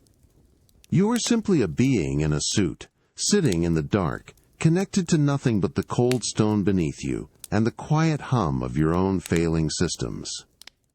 There's a bizarre liberation in this complete detachment, a freedom from expectation and responsibility. In this moment of profound peace, born from absolute solitude in the heart of chaotic history, you realize something fundamental. Even the most powerful warrior, the most advanced being, sometimes needs to simply stop. To exist without purpose, without a mission, without a battle to fight. It's a humbling, almost spiritual realization that true peace can be found not in victory, but in the quiet, unadorned presence of pure being, suspended between the echoes of a violent past and the uncertainty of a solitary future. The inky blackness of the Colosseum night slowly begins to recede, a subtle shift in the oppressive gloom signaling the approach of dawn. Your power suit's internal displays are a chaotic symphony of red warnings, yet a strange, quiet calm still lingers from your solitary vigil. As the first faint streaks of gray light paint the eastern sky, the immense, crumbling walls of the Colosseum begin to rematerialize, pulling themselves out of the shadows. Your optical sensors, still operating on emergency power, sweep across the vast structure, and a new detail, one previously lost in the harsh sunlight or profound darkness, now catches your advanced perception. The arches, not just the gaping mouths of the lower levels, but the rhythmic, unending sequence of arches that define the Colosseum's colossal ring, tier upon tier, rising towards the bruised sky. Through your alien optics, they appear as a marvel of engineering, a bold, elegant solution to the problem of immense load-bearing. You trace their perfect, sweeping curves, each one a testament to an understanding of force distribution, of weight and balance. Your Chozo-engineered mind, accustomed to the intricate designs of space stations and gravity-defying starships, recognizes the profound ingenuity at work here. This wasn't primitive construction. This was a deliberate, sophisticated application of physical principles, built by beings without plasma cutters or anti-gravity lifts. It was pure, raw human intellect, translated into stone. The sheer audacity of it hits you. To conceptualize and then erect something so vast, so enduring, with only rudimentary tools and brute force, centuries before your own civilization took to the stars, is almost incomprehensible. Your sensors, despite their low power, detect the minute shifts in stress points, the centuries of settling, yet the arches still stand. A silent, defiant monument to human ambition and persistence. Each arch is a perfect semicircle, repeated thousands of times, forming a pattern that is both aesthetically pleasing and structurally brilliant. You extend a gauntlet, almost compelled to touch the cold, weathered stone of a nearby arch. You feel its rough texture, the deep erosion from countless ages, yet beneath that decay you sense an underlying strength. An unyielding foundation. It feels solid, eternal, designed to bear the weight of immense crowds and even more immense history. In this quiet dawn, surrounded by the crumbling grandeur, you realize that the human drive to build, to create, to push the boundaries of what is possible, is a universal constant, transcending time and technological advancement. It's a profound, humbling testament to the enduring power of ingenuity, a silent conversation between two vastly different species across millennia about the art of making something truly lasting. And in that, you find a strange, unexpected connection. As the first blush of dawn paints the eastern sky, washing the colossal arches in muted hues of gray and rose, the profound quiet of the night doesn't quite lift. Instead, a new, more subtle symphony begins to assert itself. Your suit's audio receptors, struggling with low power, nevertheless pick it up. The deep, pervasive sound of settling stone. It begins as a faint, almost imperceptible struggling sma, a sound that seems to emanate from the very heart of the massive structure. Then, a softer, drawn-out groan, like an ancient beast stretching in its slumber. It's not a violent collapse or a sudden fracture. It's the slow, deliberate work of centuries, the monumental decay playing out in miniature, moment by moment. These aren't the dramatic roars of a bygone crowd, but the quiet, relentless whisper of time. You focus your sensors, trying to pinpoint the source. The sounds seem to come from everywhere and nowhere, a symphony of ancient materials slowly succumbing to the inevitable. You hear the fine, almost imperceptible shift of mortar crumbling, grains of sand sifting deeper into the bedrock, the slow, ponderous adjustment of immense stone blocks under their own colossal weight. Each creak, each groan, is a tiny tremor, a minute adjustment in the vast, complex equilibrium of the Colosseum. The air itself seems to carry these ancient sounds, making them feel close, personal. You almost feel the fine dust dislodging from unseen cracks, the slow, grinding erosion that has shaped these ruins over millennia. It's a relentless, unceasing process, a slow dance of destruction that is as much a part of the monument as its original construction. Your advanced technology, designed for precision and efficiency, struggles to fully process this slow, organic entropy. Standing amidst this symphony of decay, you feel the profound weight of ages.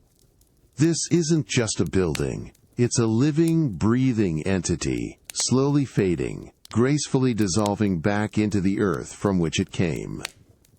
The sounds are a reminder of its resilience, yes, but also of its ultimate impermanence.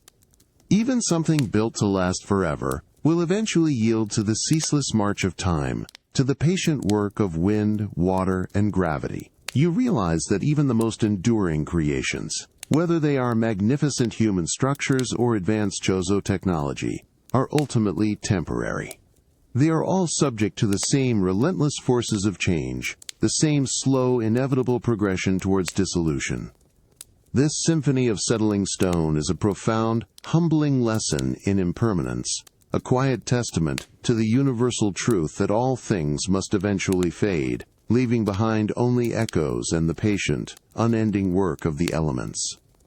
And in that slow, quiet relinquishing, there is a strange, almost beautiful peace. The first light of dawn paints the crumbling arches in soft, ephemeral hues. But within your helmet, the taste of this ancient world remains constant, unyielding. It's the ever-present taste of dry, ancient dust.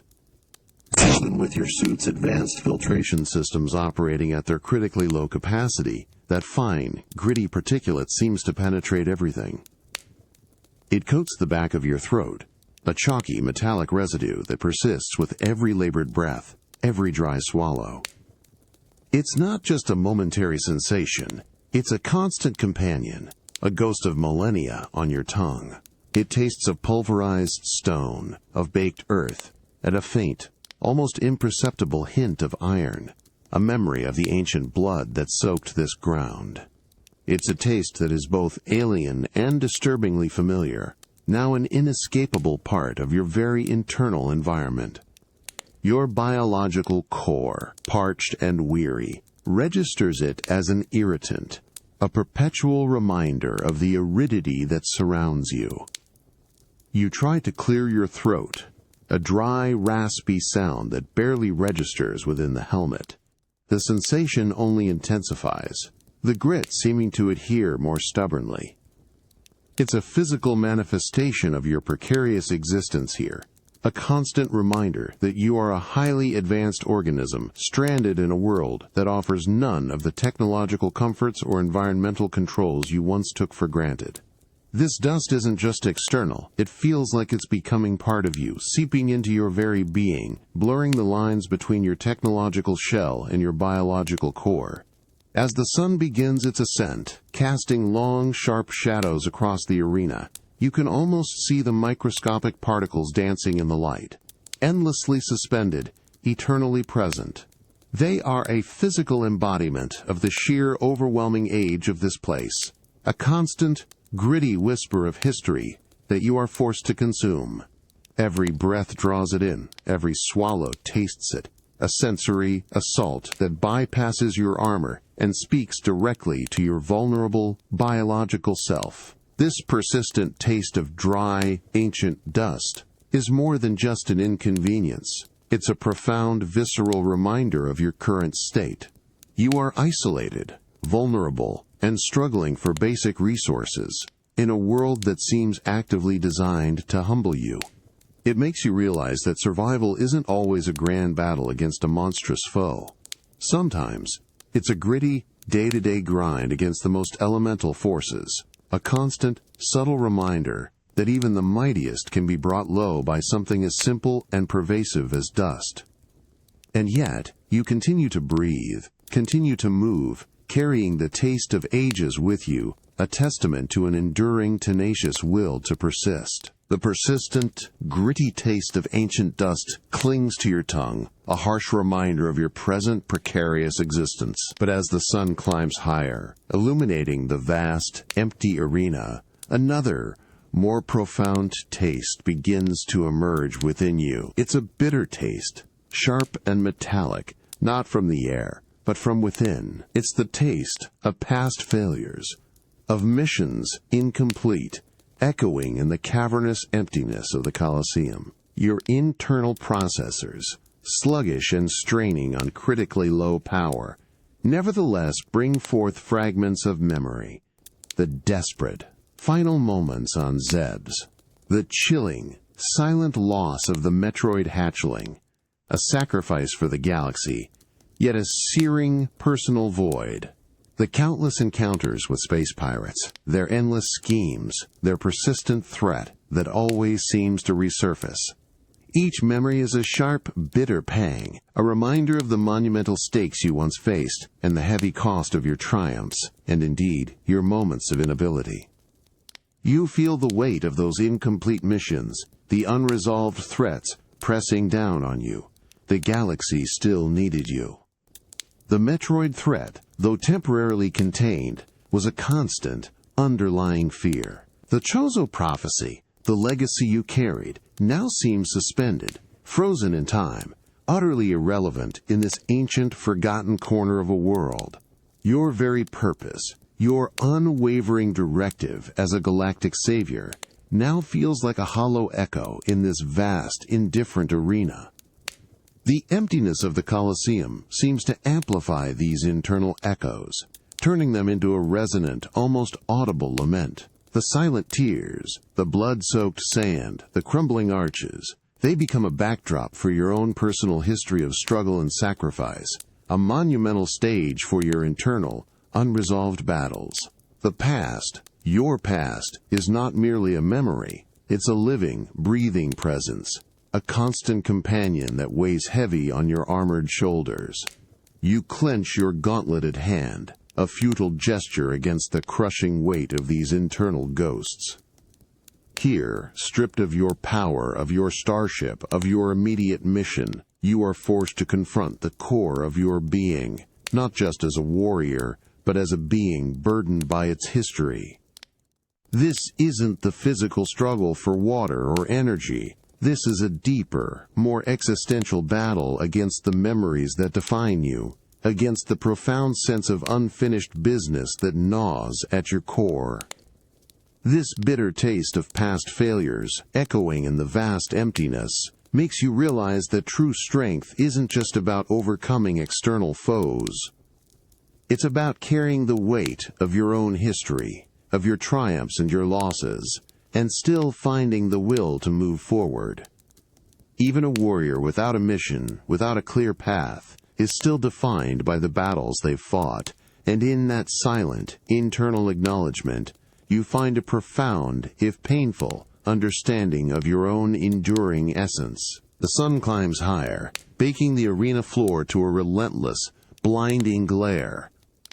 Your power suit's systems are screaming red, every movement a strained effort against dwindling energy. You need to move, to find a vantage, a way out of this exposed, dusty heart. Your eyes, or rather your optics, scan the towering, crumbling walls, searching for anything solid, anything that might offer a purchase. You spot it. A massive, ancient pillar, its surface eroded by millennia, yet still impossibly tall and resolute, reaching towards the featureless blue sky. It's far, too far for a jump, too smooth to climb by hand, but a flicker of an idea, a muscle memory buried deep within your Chozo-trained instincts, sparks to life. Your arm cannon whirs, a faint, struggling hum, compared to its usual powerful thrum, as you initiate a power-intensive function. Then, with a controlled surge of what little energy remains, you feel it. A focused, magnetic pulse shoots from your arm cannon. It streaks across the vast, sun-drenched expanse, an almost invisible line of force, a desperate gamble against the crumbling structure. You hold your breath, your internal systems protesting the energy drain. And then, a sound, a familiar, deeply satisfying C-tile. Not a clang, not a scrape, but a solid, reassuring impact.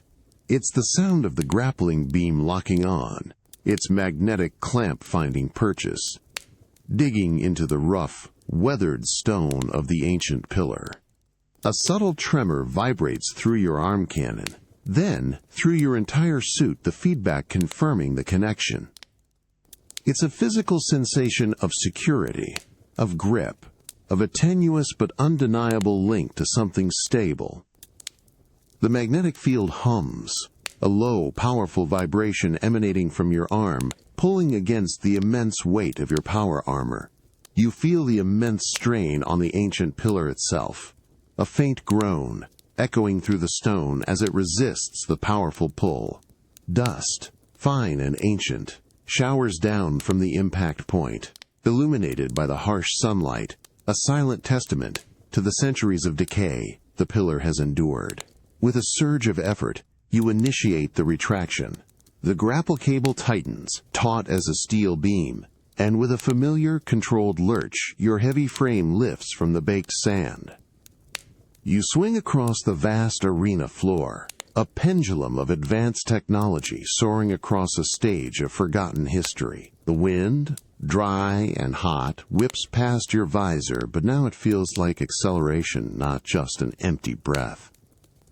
This familiar, satisfying thud of the grappling beam locking on is more than just a successful maneuver. It's a profound connection to your former self.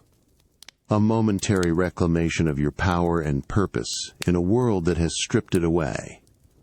It makes you realize that even when stripped to your barest essence, when technology falters and hope dwindles, the core of who you are, your skills, your instincts, can still find a way to bridge the gaps, to overcome the impossible.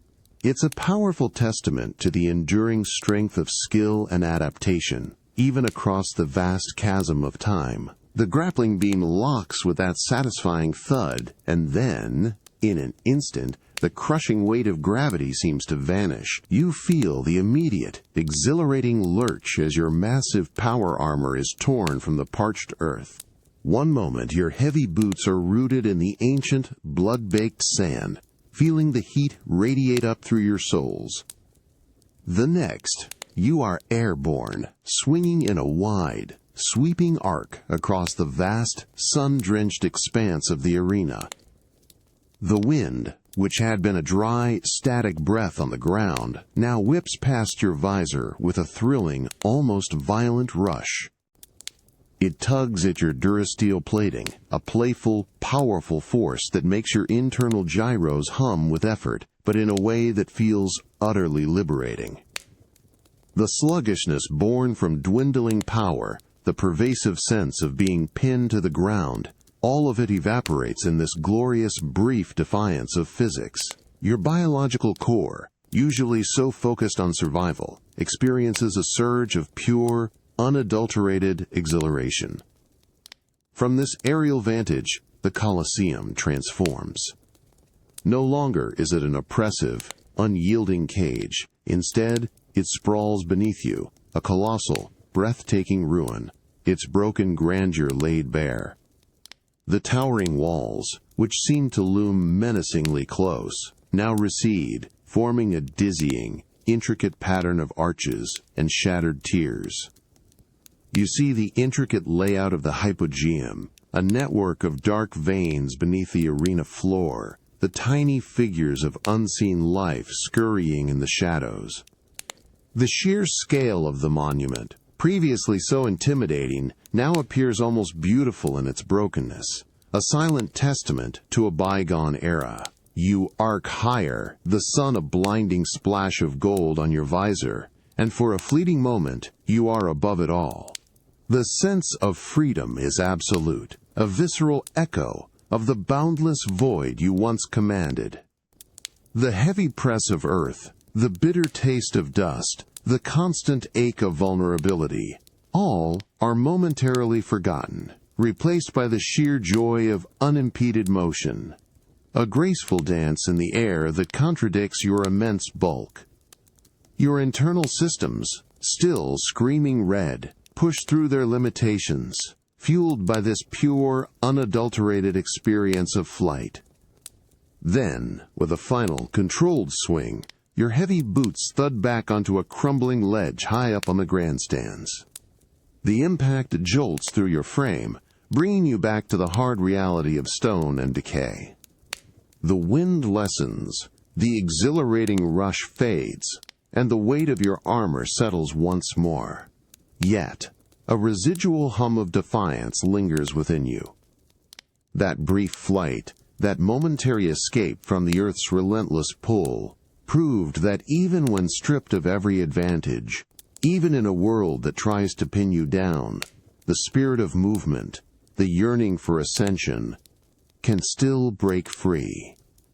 And in that fleeting moment, you taste not dust, but the crisp, clean air of possibility. You stand on a high, crumbling ledge, the sun now a scorching disk in the featureless sky.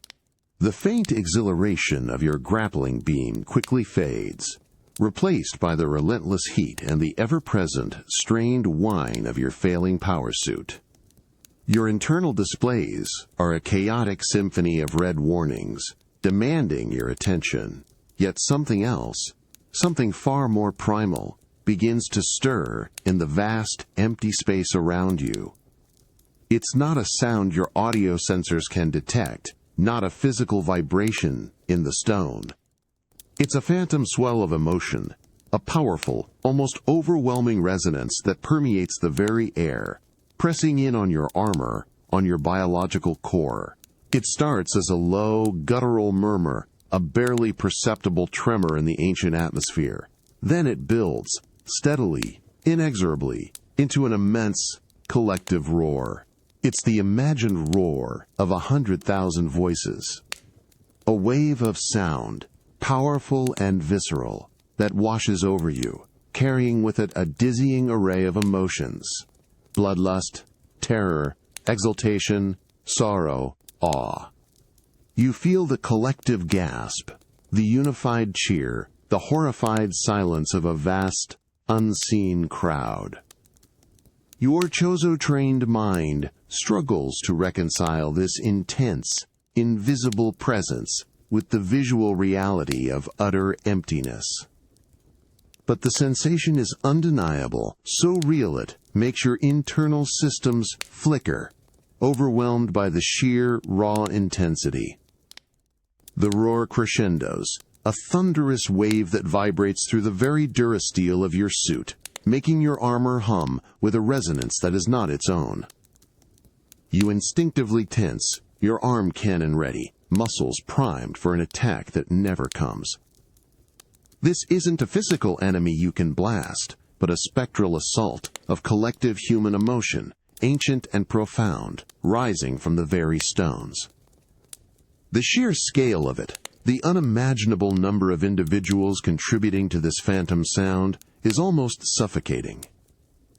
You try to filter it out, to focus on your dwindling energy reserves, on the harsh reality of your survival, but the roar is relentless, a monumental echo of a forgotten spectacle, a silent testament to the raw, unbridled passions that once filled this arena. It feels as though the entire Colosseum is breathing, inhaling the present silence and exhaling the tumultuous, violent history of its past. This imagined roar of 100,000 voices, this phantom swell of emotion, is a profound, almost terrifying experience. It's a chilling reminder that some places are so imbued with human experience that their very essence becomes a living, breathing memory. You realize that even in complete physical solitude, you are never truly alone here. You are constantly surrounded by the powerful, echoing ghosts of history, a profound testament to the enduring, almost overwhelming impact of human emotion and collective consciousness. The phantom roar of 100,000 voices, a wave of ancient emotion so real it vibrated through your durasteel armor, abruptly ceases. It doesn't fade slowly, it simply stops, as if an invisible conductor has cut off a monumental symphony mid-crescendo. The sudden absence of that overwhelming presence is jarring, almost a physical shock. Your internal systems, which had flared in response, now settle back into their strained low-power hum, leaving behind a profound ringing in your ears, a residual echo of the silence that came before. What replaces the phantom roar is not just quiet, but a chilling, absolute stillness. It's a silence so deep, so stark, that it feels heavier, more dense than any sound. It's a vacuum, sucking away all ambient noise, leaving you acutely aware of the dry rasp of your own breathing inside your helmet, the faint, erratic flicker of your power indicators. This isn't the tranquil hush of a quiet forest, or the comforting void of deep space. This is the silence of abandonment, of forgotten dreams, of a stage where the actors have long since vanished, leaving only ghosts. The vast, empty Colosseum now sprawls before you, a colossal, broken shell under the relentless sun. The towering walls, the crumbling tiers, the blood-baked sand, all seem to stretch out further, wider, more desolate in the wake of that phantom sound. The sheer scale of your solitude is magnified, highlighted by the stark contrast of the imagined crowd that had filled the space moments ago. You're not just alone, you're profoundly, existentially singular, a lone beacon of future technology adrift in an ocean of ancient, silent decay. You feel the weight of this solitude pressing in, not as a threat, but as an undeniable, suffocating truth. There's no mission to accomplish, no allies to protect, no enemy to confront in this vast, echoing void. Your purpose, once so clear and urgent, now feels distant, almost irrelevant. The world around you is utterly indifferent to your plight, to your advanced technology, to your very existence. This chilling silence, this profound solitude, forces a brutal clarity. You are entirely, completely on your own. There is no one to witness your struggle, no one to mourn your eventual demise, no one to share in the burden of your survival. It's a cold, hard truth that resonates deep within your biological core, a primal understanding of ultimate isolation. You stand in the heart of chaotic history, yet utterly removed from it. a silent witness to your own solitary struggle. This stark contrast, this abrupt shift from phantom grandeur to profound emptiness, makes you realize that true strength isn't just about fighting external battles. It's about enduring the crushing weight of utter, unadulterated aloneness. And in that chilling, beautiful silence, you are forced to redefine the very meaning of survival, finding it not in triumph, but in the simple, defiant act of existing, solitary, in the echoing void. The sun, now a relentless furnace in the sky, beats down on the Colosseum, making the air shimmer with oppressive heat. Your power suit systems are a frantic orchestra of red warnings, protesting every movement, every demand for energy. You move through the arena's shifting sands, driven by an instinct for survival, a desperate search for anything that might offer a respite, a resource. Every step is a precarious negotiation. Beneath your heavy armored boots, the ground is a treacherous tapestry of loose stones and crumbling debris. You feel it immediately. The almost imperceptible shift as a small rounded rock rolls beneath your weight. A faint, gritty scrape as your Durasteel boot grinds against a loose chunk of masonry. It's a constant, unsettling sensation, a subtle lack of firm purchase that makes your internal gyros work overtime, struggling to maintain balance.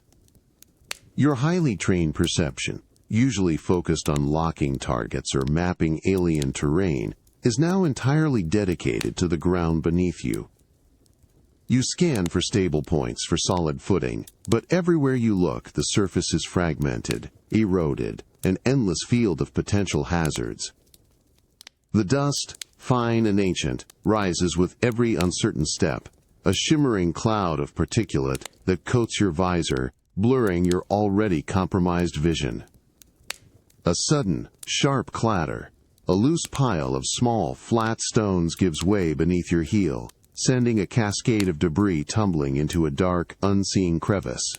Your armor lurches, your balance falters, and for a terrifying split second, you feel the empty air beneath your foot. A fleeting glimpse of an unseen pit.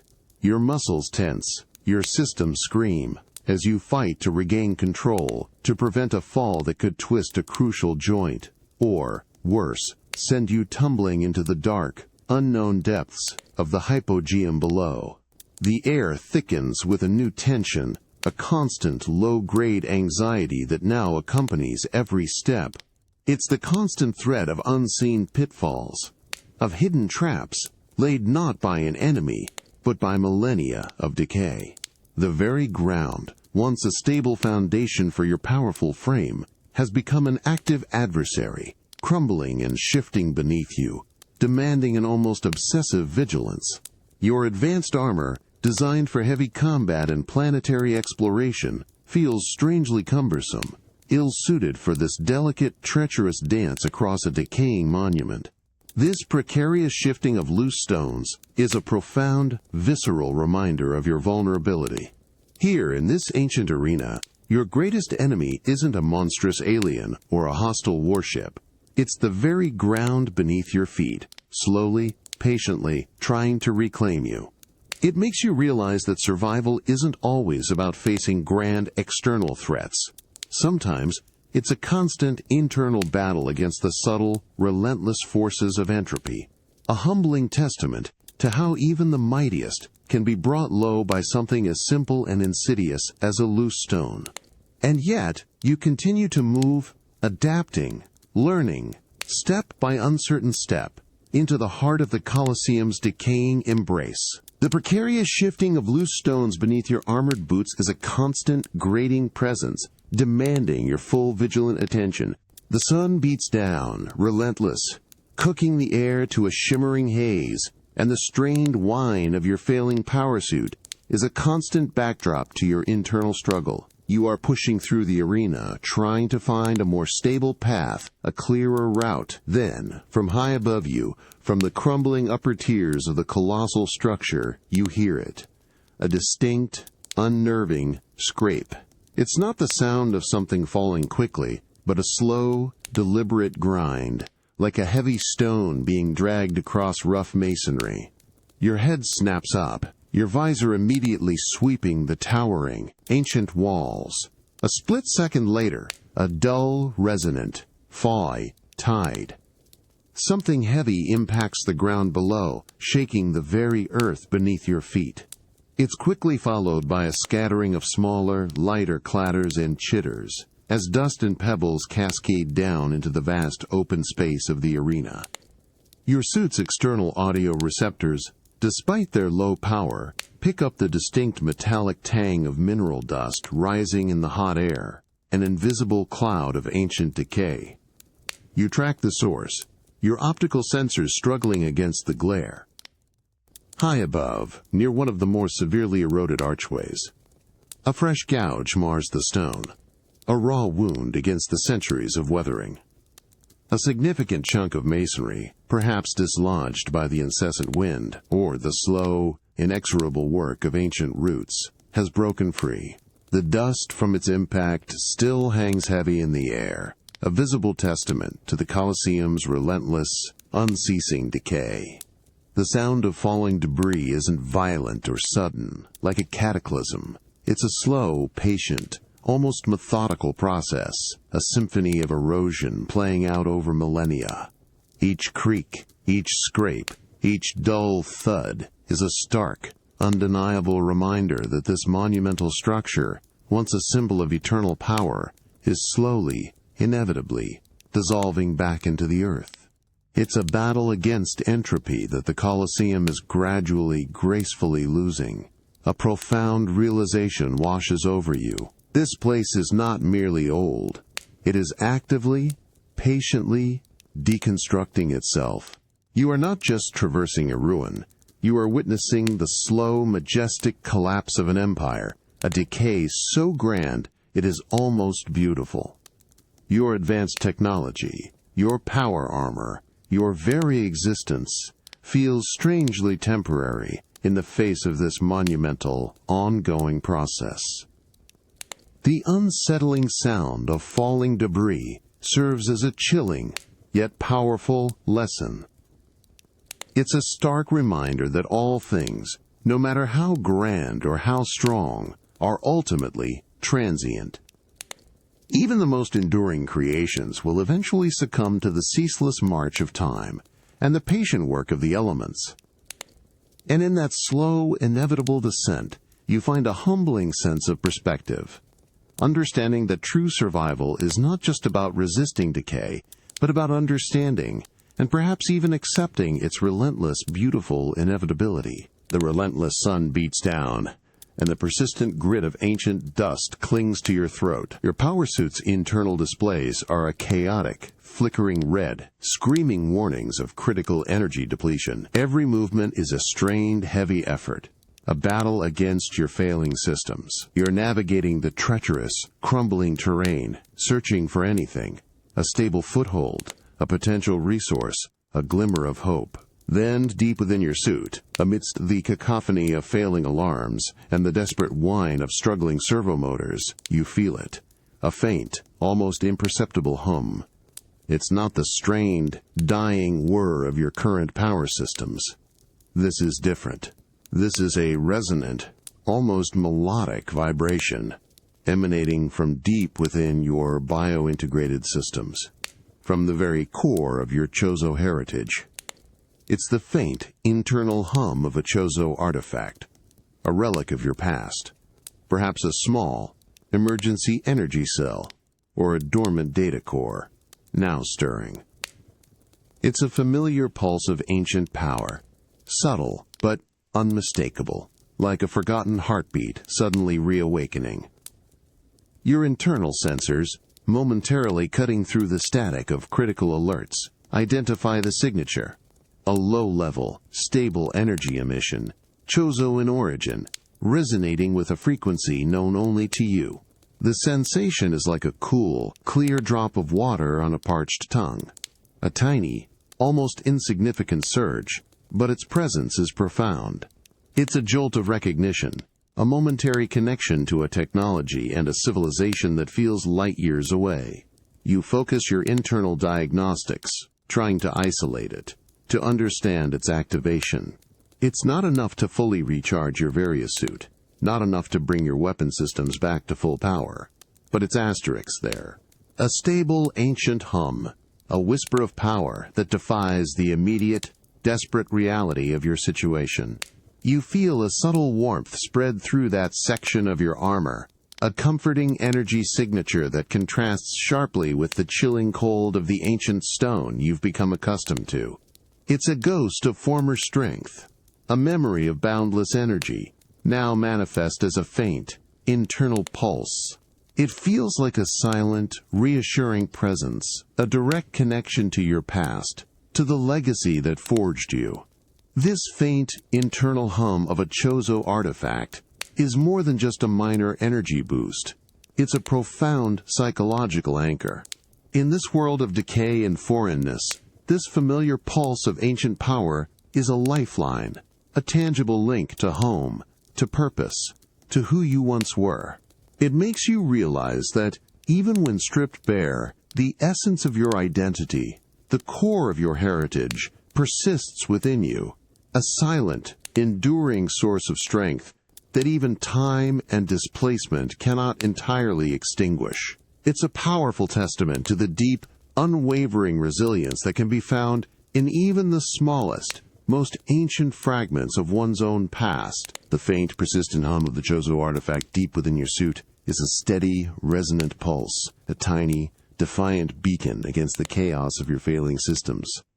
It's not just a physical sensation. It triggers something deeper, something in your biological core, a warmth that spreads through your chest, a gentle, comforting heat that contrasts sharply with the cold indifference of the ancient stone around you.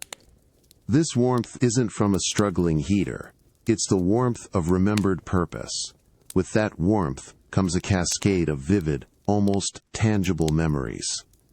You see the towering, wise figures of your Chozo mentors, their ancient, knowing eyes observing your training.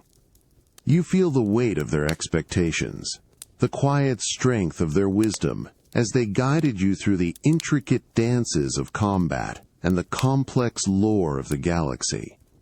You recall the deep, resonant tones of their teachings, instilling in you a sense of duty, a sacred trust to protect life, to be a sentinel against chaos. You remember the vastness of the galaxy, the countless systems you've protected, the threats you've neutralized, the urgency of saving entire civilizations, the satisfaction of a mission accomplished, the quiet pride in upholding the Chozo legacy. Each memory is a sharp, potent reminder of the warrior you were, the hero you became, a being forged by purpose and unwavering resolve. This isn't just nostalgia. It's a reawakening of the very essence of your being. The strained whine of your various suit, the critical red warnings, the parched throat, the endless dust.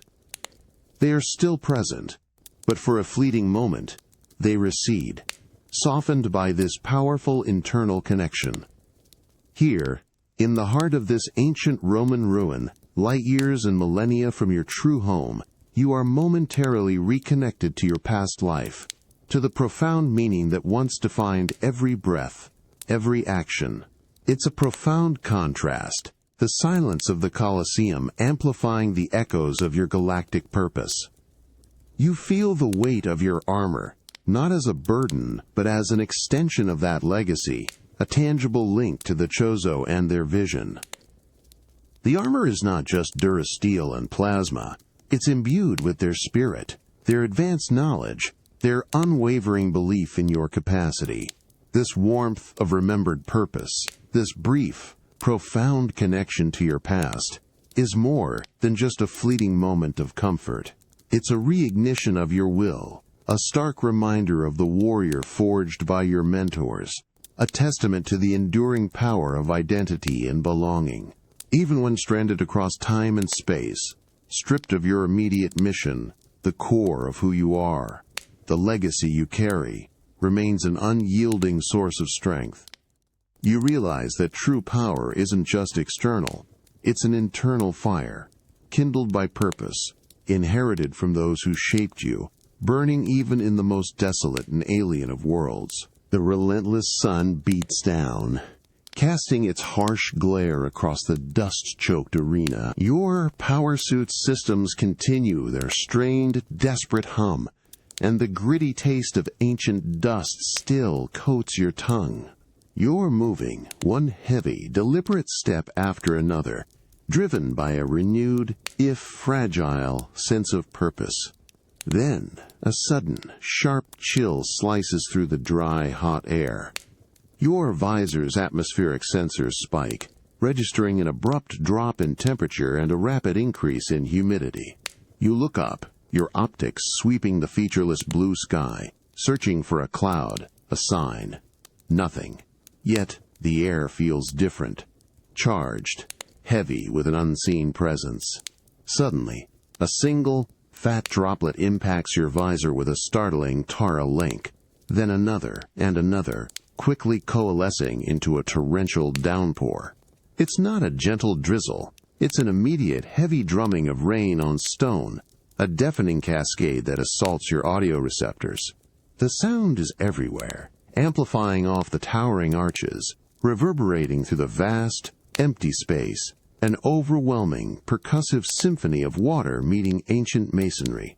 A torrent washes down from the crumbling upper tiers, sheeting off the massive stone blocks, creating instant waterfalls that thunder down into the arena. The dry, ochre-red dust, which seemed an eternal part of this place, is instantly overwhelmed. It darkens, congeals, and then streaks away, forming muddy rivulets that carve new paths across the baked earth, carrying centuries of grime and sediment into the gaping mouths of the hypogeum below. The air, previously thick with grit, is suddenly clean, fresh, filled with the sharp, mineral scent of wet stone and rain. Your power armor, designed for vacuum and plasma, is now completely encased in a slick sheen of water. The durasteel, which minutes ago radiated oppressive heat, now feels cool, even cold, against your internal cooling systems, a welcome, if shocking, contrast. Water streaks across your visor, blurring your vision, forcing your internal wipers to engage, working furiously to maintain clarity. The ground beneath your boots, once dry and shifting, quickly becomes slick and treacherous. You feel the instant change in traction, the subtle slide of your heavy soles on the wet stone, demanding a different kind of vigilance, a new balance. The entire Colosseum, once a monument to dryness and dust, is transformed, reborn under the relentless deluge. This sudden, heavy drumming of rain is a profound, visceral experience. It's a cleansing, a violent baptism that washes away not just the physical dust, but also the pervasive sense of aridity and decay. It reminds you that even the most static and ancient of places are subject to the ceaseless, transforming power of nature, a dynamic force that offers both threat and renewal. And in that overwhelming torrent, you feel a strange sense of purification, a raw, undeniable connection to the simple, enduring power of the elements. The heavy drumming of the rain on stone is a deafening, cleansing roar, a torrent that washes over your power armor and sweeps away the pervasive dust. Your visor wipers work furiously, keeping pace with the deluge, and the cold, wet feel of the durasteel is a shocking contrast to the relentless heat you've endured. But amidst this overwhelming sensory assault, a new, profound sensation cuts through. It's the smell. A fresh, earthy scent that rises from the soaked ground, deep and rich, filling your internal atmosphere filters. It's the aroma of damp earth, of ancient soil drinking deeply after a long thirst, releasing millennia of trapped fragrances. It's mingled with the sharp, mineral tang of wet stone, a clean, almost metallic scent that speaks of rock pores opening, of the very fabric of the Colosseum being reborn, refreshed. This isn't the acrid metallic tang of old blood, or the pervasive dryness of dust. This is life, awakened by water. You draw a deeper breath within your helmet, the filtered air now tasting clean, crisp, and surprisingly cool. The persistent rasp in your throat, a constant companion since your arrival, seems to recede, softened by this sudden infusion of moisture. It's a temporary respite, but in this moment it feels like an extraordinary gift, a profound easing of a deep, biological ache. The very taste of the air has changed, imbued with the life-giving essence of water and soil. The muddy rivulets carving paths across the arena floor release even more of this deep, organic aroma, as if the ground itself is exhaling a sigh of relief.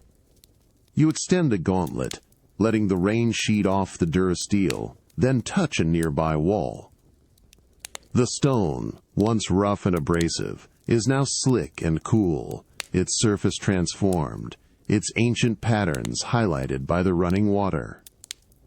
You can almost feel it breathing, absorbing the water into its dry, porous core, a quiet, ancient thirst finally being quenched. This fresh, earthy scent, this temporary respite, is more than just a pleasant sensory experience. It's a profound connection to the elemental forces of this world, a vivid reminder of the cycle of life and renewal that even the most ancient and decaying places undergo. It makes you realize that survival isn't just about fighting against the elements. It's about finding solace and strength in their rhythms, in the simple, profound acts of nature. In this moment, amidst the drumming rain and the earthy perfume, you are reminded that even after enduring unimaginable dryness and despair, the world can, in an instant, offer a cleansing, a profound renewal. And in that, you find a quiet, powerful hope, a testament to the enduring, transformative power of the natural world, even in the heart of monumental man-made decay. The drumming rain has subsided, leaving the Colosseum slick and glistening, the air heavy with the fresh scent of wet earth and ancient stone. Your power suit still hums a desperate, low-power song, but the sudden downpour has brought a temporary, cleansing clarity. You move through the arena, your heavy boots now sinking slightly into the soft, muddy ground, a stark contrast to the shifting, dry grit you'd grown accustomed to. As you near one of the larger, more intact arches, a subtle, almost imperceptible shift in the air makes your internal threat assessment systems flare. It's not a sound, not a visual cue, not even a distinct thermal signature your struggling sensors can pinpoint. It's a prickling sensation, a cold awareness that creeps up your metallic spine, a primal feeling that overrides all technological readings. You are being watched. Your head snaps up, your visor sweeping the surrounding shadows, the gaping mouths of the lower arches, the intricate, crumbling patterns of the upper tiers. Nothing. Only the glistening, ancient stone and the lingering haze of post-rain mist. Yet, the feeling persists, sharp and insistent, like an invisible gaze burning into the back of your armor. The air, previously so clean and fresh, now feels heavy, charged with an unseen presence. You halt, your massive frame utterly still. Your power arm cannon, despite its low energy, subtly reorients, systems primed for an unknown threat. Your internal sensors strain, pushing past their limitations, searching for any anomaly. A faint, almost imperceptible displacement of air, a ripple in the humid atmosphere, too subtle for a natural breeze. A fleeting shadow, glimpsed just at the edge of your peripheral vision, darting behind a crumbling pillar. It's not the familiar energy signature of a space pirate, nor the bioorganic presence of a native creature. This feels different, more intentional, more human, perhaps. Or something that mimics human cunning. Your long-dormant instincts, honed by countless encounters with intelligent foes, are screaming, you are not alone. The silence that follows the rain is now imbued with a new tension, a profound, almost suffocating awareness of another presence. The Colosseum, which had been a stage for your solitary survival, suddenly feels alive, its ancient eyes watching your every move. It's a chilling reminder that even in this ancient, forgotten corner of the universe, you are still a hunter, and perhaps still prey. This prickling sensation of being watched, this subtle shift in the air, is a profound, visceral experience. It pulls you from your introspective battle for survival and thrusts you back into the immediate, external reality of confrontation. You realize that true isolation is not just about being alone, it's about being unaware of the eyes upon you. And now the game has changed. Your every move, every breath will be measured, observed, in this ancient arena where life and death were once the ultimate spectacle. The prickling sensation of being watched intensifies, a cold burn against your metallic spine. The heavy drumming of rain has given way to an even heavier silence, thick with tension. Your power suit systems, despite their failing energy, snap to full alert, prioritizing threat detection. Every processing cycle is dedicated to finding the source of this unseen gaze. Your entire being tightens, an almost imperceptible clenching of muscles within your durasteel shell. Your biological core, usually calm under pressure, now pulses with a heightened awareness, a primal readiness that overrides the dull ache of thirst and fatigue. Your senses, both technological and biological, are stretched to their absolute limits, honed to an agonizing degree.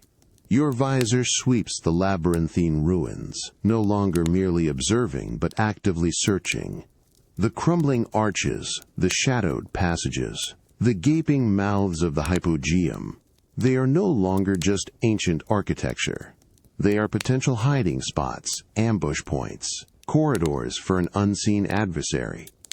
You perceive every minute detail, the glistening sheen of rain on stone, the faint tremor of a distant, unseen rodent, the subtle play of light and shadow cast by the hazy sky. Every single pixel of visual data, every whisper of ambient sound, is filtered, analyzed, searching for the telltale sign of an intelligent presence. The air itself feels dense, almost viscous, thick with a palpable anticipation. It's the kind of stillness that precedes a strike, the charged quiet before a battle. You feel the cold sweat prickling at your skin within the suit, a biological response to an ancient, universal fear, the unknown.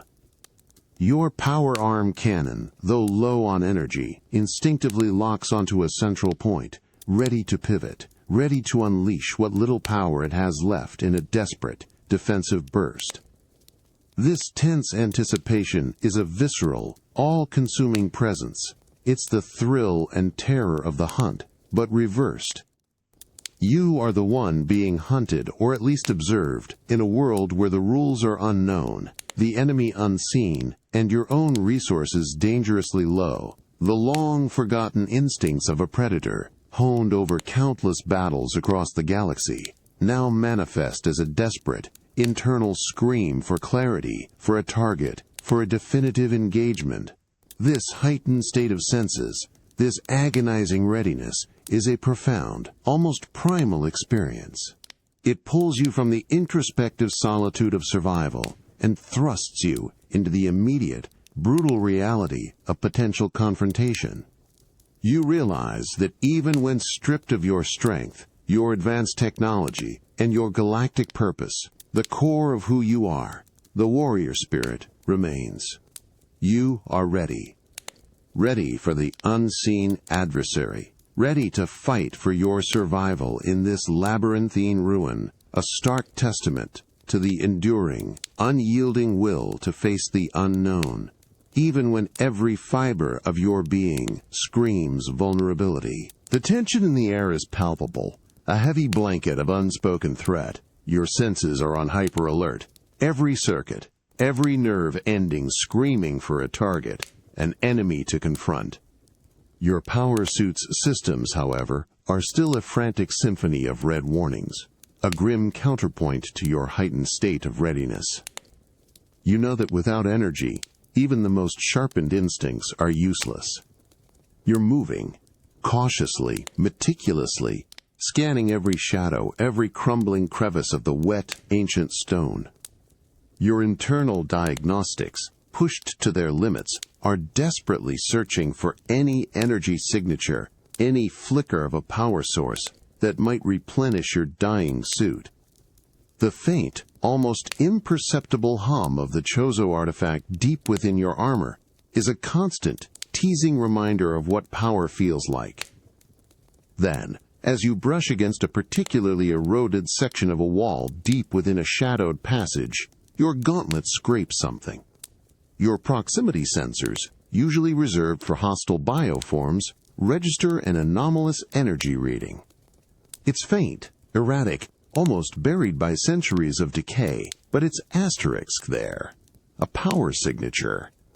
With a surge of desperate hope, you focus. Your hand cannon extends, not to fire, but to scan, its low-power beam penetrating the layers of rock and grime. The reading solidifies. A conduit, ancient, almost fused with the stone, but undeniably a conduit of raw, dormant energy. It's not Chozo, not familiar, but it resonates with a primitive, almost brutal power source, likely geothermal or perhaps even residual, from some long-forgotten Roman engineering feat. You press your gauntlet against the wall, initiating a low-level energy siphon. Your suit groans, protesting the sudden crude connection. For a moment, nothing happens. The red warnings on your display only flicker more violently. Then, a sudden, almost violent jolt rips through your armor. It's not a smooth, regulated transfer. It's a raw, untamed surge of energy, crackling and spitting as it forces its way into your depleted systems.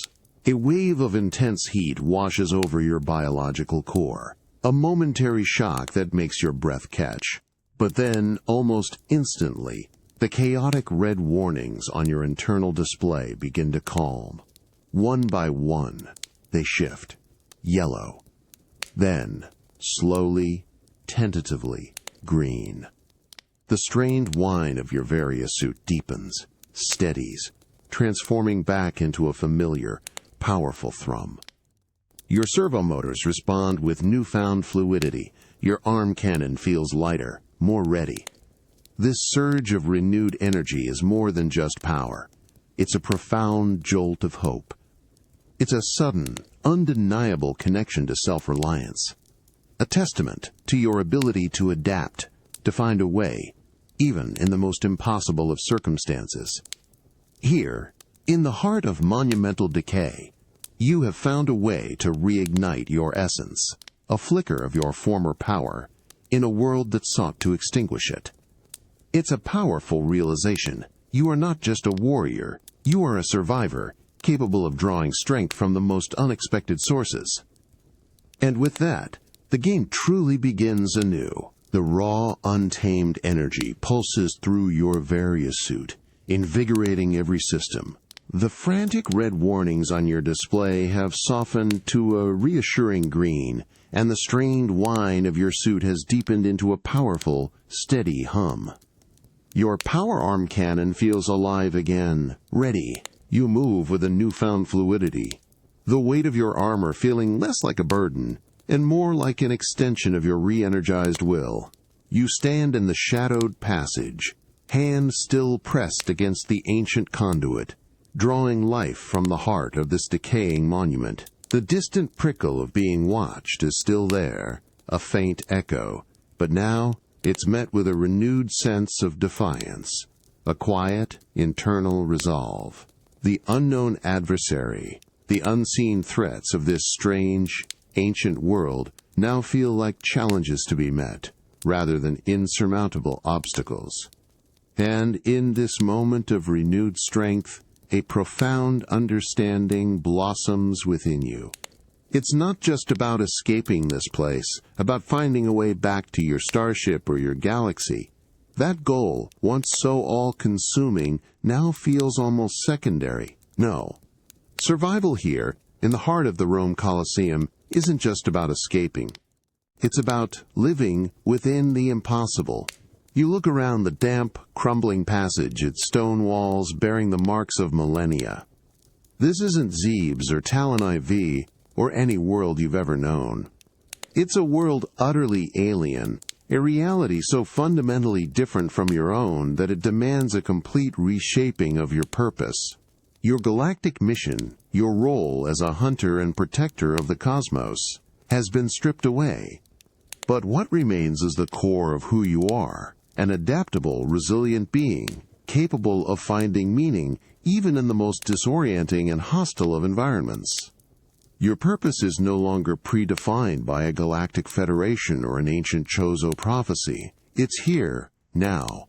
It's in understanding this strange, beautiful, brutal world. It's in navigating its decay, in mastering its unique challenges, in simply existing trance with strength and resolve in a place that should be your end.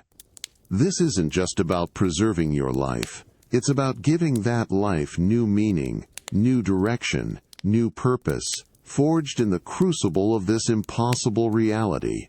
The sheer audacity of your new existence settles over you, not as a weight, but as a quiet, powerful truth. To survive here is not just to endure, it is to adapt, to learn, to thrive in a way you never imagined. You are a warrior without a galaxy, a guardian without a mission, yet you are still a force, a living, breathing testament to the unwavering will to reshape purpose, to find a new path forward. And in that profound understanding, you realize that the truest victory isn't escaping the impossible, but forging a meaningful existence within its very heart.